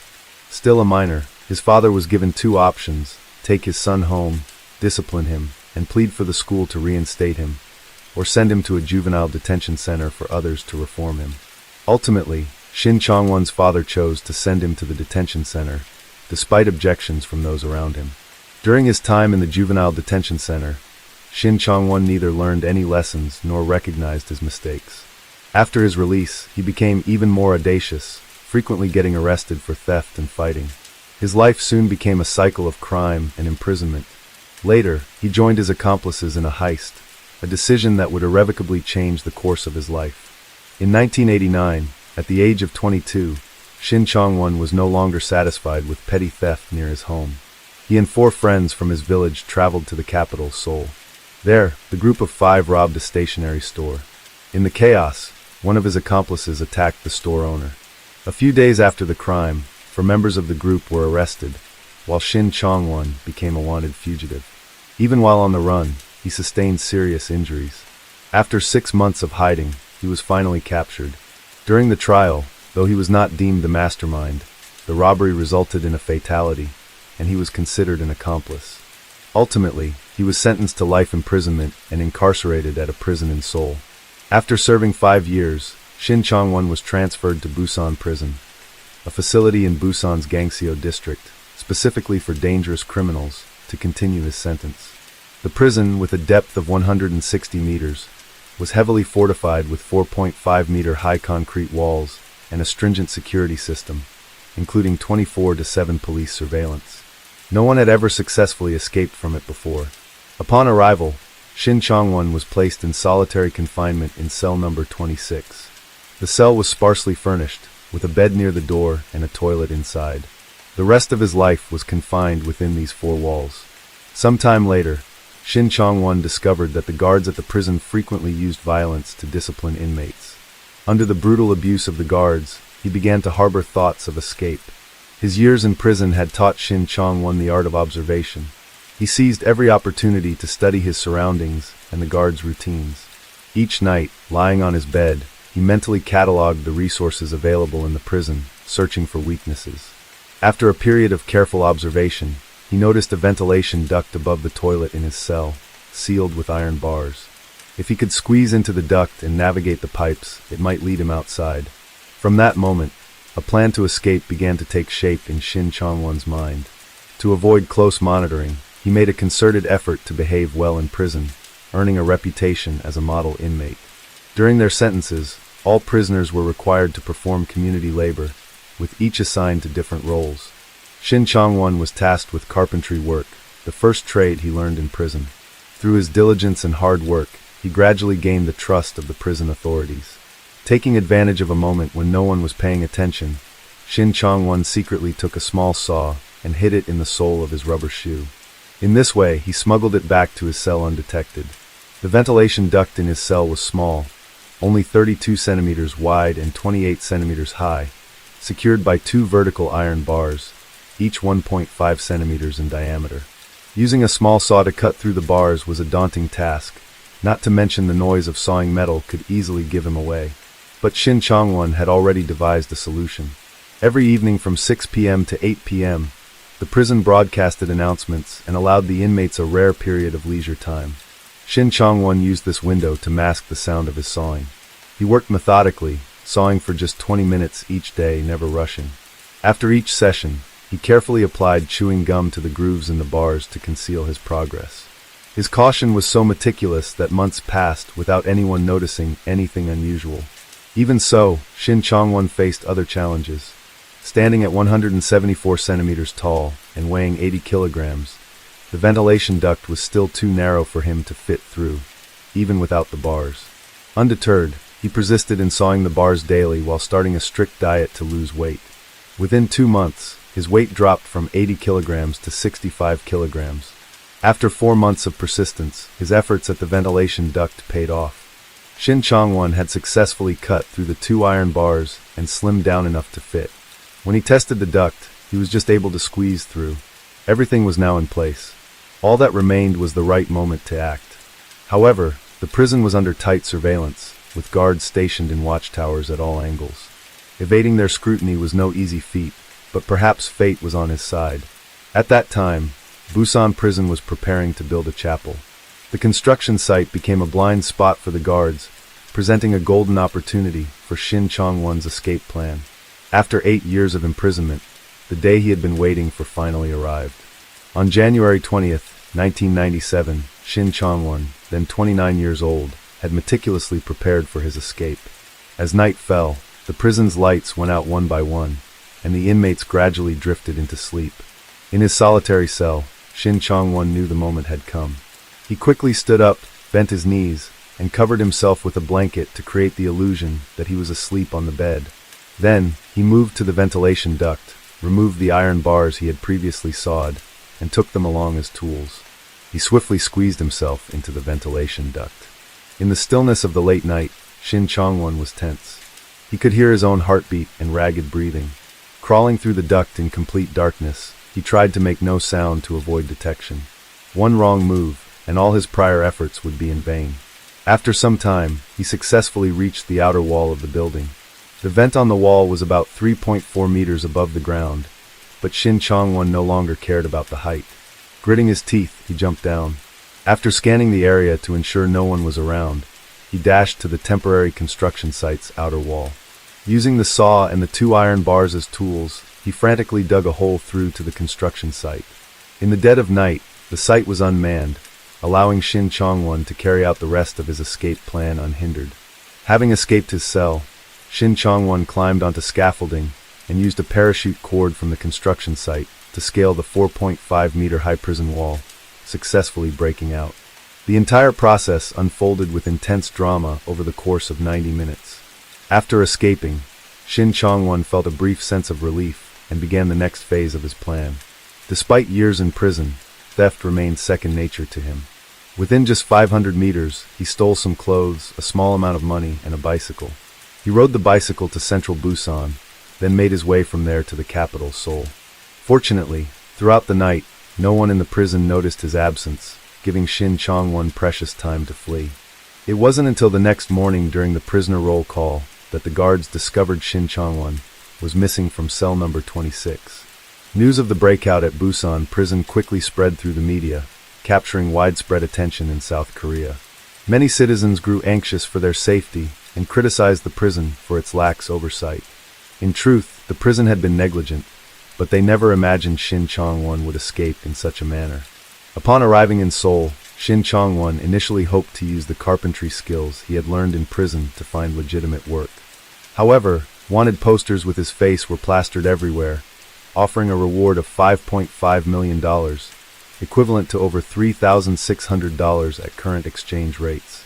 This made it impossible for him to show his face, forcing him to continue surviving through theft. After some time, he decided to leave Seoul and flee to Cheonan in South Chungcheong province. One day, Shin Chong-won stopped by a local cafe in Cheonan that offered companionship services where staff would chat and play games with customers. There, he met Jimin, a cafe employee. That day, Jimin approached him and asked if he'd like to have coffee with her. Looking at the girl in front of him, Shin Chong-won asked if she was feeling okay, surprising Jimin. No customer had ever shown concern for her well-being before. She admitted she had a cold. The two began chatting casually. After asking about her health, Shin Chong-won even went to a pharmacy to buy cold medicine for her. Touched by his kindness, Jimin felt a connection, and their relationship quickly grew close. After a few dates, the two fell in love. However, Jimin had no idea that her boyfriend was a nationally wanted criminal. Eventually, Shin Chong-won confessed his true identity, sharing the painful experiences of his life on the run, constantly moving, with no stable place to call home, drifting from one place to another. Surprisingly, Jimin was deeply empathetic towards Shin Chong-won and unbothered by his criminal status. She invited him to move into her home, and they began living together. Shin Chong-won even built a good rapport with the neighbors, often going fishing and hosting rooftop barbecues. It seemed as though he might have turned over a new leaf, but he continued to roam and make money through theft. 9 months after his escape, on a sunny day, Shin Chong-won visited a car wash he frequented. To conceal his tattoos, despite the hot weather, he wore a long-sleeved shirt and a vest. After the car wash, he was unusually generous, paying for the service and tipping each worker extra. This caught the attention of the car wash owner, who grew suspicious of Shin Chong-won's identity, and called a friend who was a police officer. Upon receiving the tip, the officer saw this as an opportunity to make a name for himself, and quickly headed to the area Shin Chong-won was known to frequent. Following leads, the police found a photo studio Shin Chong-won had visited a few days earlier and obtained a picture of him. From this, they confirmed that the man was indeed the fugitive Shin Chong-won. The police then began investigating Shin Chong-won and his girlfriend's residence, a second-floor apartment in a complex. During their first visit, the apartment was dark and appeared empty. At that moment, Shin Chong-won was out committing a theft in the middle of the night. Despite the late hour, the police waited in the dimly lit hallway. Suddenly, footsteps echoed from the staircase, growing closer. The police quickly identified the approaching man as Shin Chong-won and fired a gas gun at him. Caught off guard, he was struck in the head and right eye. The weapon was designed to render a person unconscious, but Shin Chong-won's survival instinct was fierce. Summoning all his strength, he overcame the effects and escaped, disappearing into the vast darkness. From that encounter, a scar remained on his right eye. Following this incident, the police turned their attention to Jimin, but she claimed innocence, insisting she knew nothing of Shin Chong-won's true identity. With no evidence against her, the police could do nothing. Afterward, Shin Chong-won and Jimin risked maintaining secret contact. He decided to leave the city and asked Jimin if she would join him in his nomadic life. This time, Jimin's attitude shifted abruptly. She declared that she wasn't a criminal and shouldn't have to endure such hardship. In the end, despite their lingering feelings, they had no choice but to part ways. Later, Shin Chong-won called Jimin, asking her to pack up his belongings. In the days following their breakup, he had already found a new girlfriend, a 21-year-old younger than Jimin, and moved in with her. At this point, Jimin was still reeling from the heartbreak. She couldn't believe Shin Chong-won had moved on so quickly, as if he had a backup plan all along. The more she thought about it, the angrier she became, though she suppressed her rage and agreed to his request. They arranged to meet at a parking lot in Cheonan. That evening, Jimin arrived early and waited. Soon after, Shin Chong-won appeared, slowly approaching her car. But an unexpected scene unfolded. From the back door of Jimin's car, 2 police officers suddenly emerged, attempting to arrest him. Startled and panicked, Shin Chong-won realized Jimin had betrayed him. Once again, he faced the police. But he was adept at escaping and not easily caught. After a fierce confrontation, one officer drew his gun to apprehend him, but the bullet jammed, giving Shin Chong-won an opening. He shoved the officers aside, jumped into the driver's seat of Jimin's car, and drove off. Once more, Shin Chong-won slipped away right under the police's noses. In the car Shin Chong-won left behind, police discovered a large amount of cash, luxury watches, and jewelry from his thefts, items stolen from wealthy neighborhoods.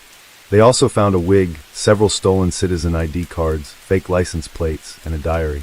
The diary chronicled Shin Chong-won's activities after his escape, including multiple minor run-ins with police during his flight, such as driving a car with illegally tinted windows or smoking in a no-smoking area. Each time he calmly presented an ID, but the police never thoroughly checked if the photo matched him. The diary also revealed that he had once hidden in a sewer system to evade the police. Following this lead, authorities conducted a massive sweep of the sewer systems in Gangnam and Mount Daemo, but to no avail. The reward for Shin Chong-won's capture kept rising, from 5 million won to 10 million won, and eventually to 50 million won, the highest bounty ever offered by South Korean police for a fugitive. A massive force was deployed to apprehend him, even involving the military in the manhunt. During this time, Shin Chong-won committed numerous additional thefts, each time evading capture. This left the police humiliated and reprimanded for their ineffective efforts. Shin Chong-won, a lone fugitive, was single-handedly outsmarting the authorities. Despite their extensive resources, the police couldn't catch him. A police officer who once encountered Shin Chong-won noted his exceptional physical fitness and agility, capable of navigating obstacles with ease during escapes. His skills rivaled those of professionally trained officers, and with each encounter, his experience grew. Additionally, Shin Chong-won had a strong mental resilience, remaining calm under pressure. He could survive in harsh conditions for extended periods, sleeping under bridges, eating rats, yet still managed to elude capture. Not only that, Shin Chong-won was also a charmer. During his time on the run, he formed relationships with numerous women, most of whom were employees at restaurants or cafes, coming from ordinary family backgrounds. Many of them knew Shin Chong-won's true identity as a wanted criminal, but chose not to report him to the police. Some even willingly helped him evade capture. The reason? Shin Chong-won treated them exceptionally well. He was generous, often buying them gifts and taking care of their needs with great attentiveness. Beyond his romantic partners, others whom Shin Chong-won had helped also secretly aided his escape. While on the run, Shin Chong-won committed over 100 thefts, amassing a fortune close to 10 billion won, equivalent to over $7.2 million at current exchange rates. His victims were predominantly wealthy families. After stealing this money, he spent it lavishly to satisfy his material desires and to compensate for the deprivations of his childhood. However, in a surprising twist, Shin Chong-won did something that gradually shifted the perception of some media outlets and the public. He donated a portion of his stolen money to nursing homes, orphanages, churches, and other organizations to support those in need. Despite the risk of capture, he visited these places, spending time playing with children at orphanages. Only in those moments could Shin Chong-won relax, feeling free from the label of a criminal. According to media reports, Shin Chong-won's fame grew with each passing day. His reputation seemed to transform from that of an escaped convict to a chivalrous hero helping the poor. Many people began to support him, with some young individuals idolizing him as a heroic figure, more than just a common thief, a man of honor and justice. One interviewee even shared that their mother admired Shin Chong-won and hoped he would never be caught by the police. Some dubbed this phenomenon the Shin Chong-won syndrome. In South Korea, the relentless spread of this phenomenon turned the police into the losing side in the court of public opinion. This fueled their frustration and embarrassment, intensifying their determination to apprehend Shin Chong-won. In one instance, a police officer, eager to make a quick arrest, resorted to illegally using violence against one of Shin Chong-won's lovers. When the incident came to light, the officer was sacked. Later, a civilian reported spotting Shin Chong-won, prompting a police investigation. It turned out the individual wasn't him at all. Nevertheless, the civilian insisted they deserved the reward, leading to a lawsuit. Ultimately, the civilian won the case and received 50 million won, approximately $36,232 at current rates. Throughout the investigation, numerous controversies arose. Some police officers spread rumors to heighten Shin Chong-won's perceived danger, including claims that he carried a gun. This instilled fear in many rank-and-file officers, particularly those with limited firearms training, when confronting him. There were even rumors that some officers recognized Shin Chong-won, but were too afraid to arrest him. Finally, on July 16, 1999, an event brought his run to an end. That day, a plumber called the police after spotting Shin Chong-won in an apartment. The plumber, a former military intelligence officer with a keen eye for observation, had been hired to fix a pipe. While working, he sensed something was off. In the apartment, clearly occupied by a couple, there were no shared photos on display. The male resident kept his cap on indoors, pulled low over his face, and avoided much interaction with the plumber. The plumber grew suspicious, believing the man resembled the notorious fugitive Shin Chong-won, often featured on television. To confirm his suspicions, the plumber returned to the apartment under the pretense of having forgotten a tool, taking a closer look. He then checked the tenant information at a real estate agency and discovered the apartment was registered under a woman's name. In South Korea at the time, a traditionally male-dominated society, it was common for apartments to be registered under a man's name. This led the plumber to suspect the man might indeed be the wanted fugitive Shin Chong-won. After receiving the tip, the police immediately took action, vowing to apprehend Shin Chong-won and bring him to justice. A team was dispatched to the provided address. When they knocked on the apartment door and asked if the man inside was Shin Chong-won, he didn't resist and admitted his identity. The operation was a success, capturing Shin Chong-won after 907 days on the run. When asked about his feelings, Shin Chong-won simply smiled and said he felt very relieved. On the day of his arrest, he was wearing a vibrant floral shirt from the brand Missoni, which immediately drew attention and became a fashion item at the time. Shin Chong-won had always been cautious, but this time, his capture stemmed from an unexpected lapse. Recently, he had been preparing for marriage, but got into a financial dispute with his girlfriend, which left him in a foul mood and momentarily distracted. This lapse allowed the plumber to spot him. The plumber who identified Shin Chong-won was later granted honorary police status.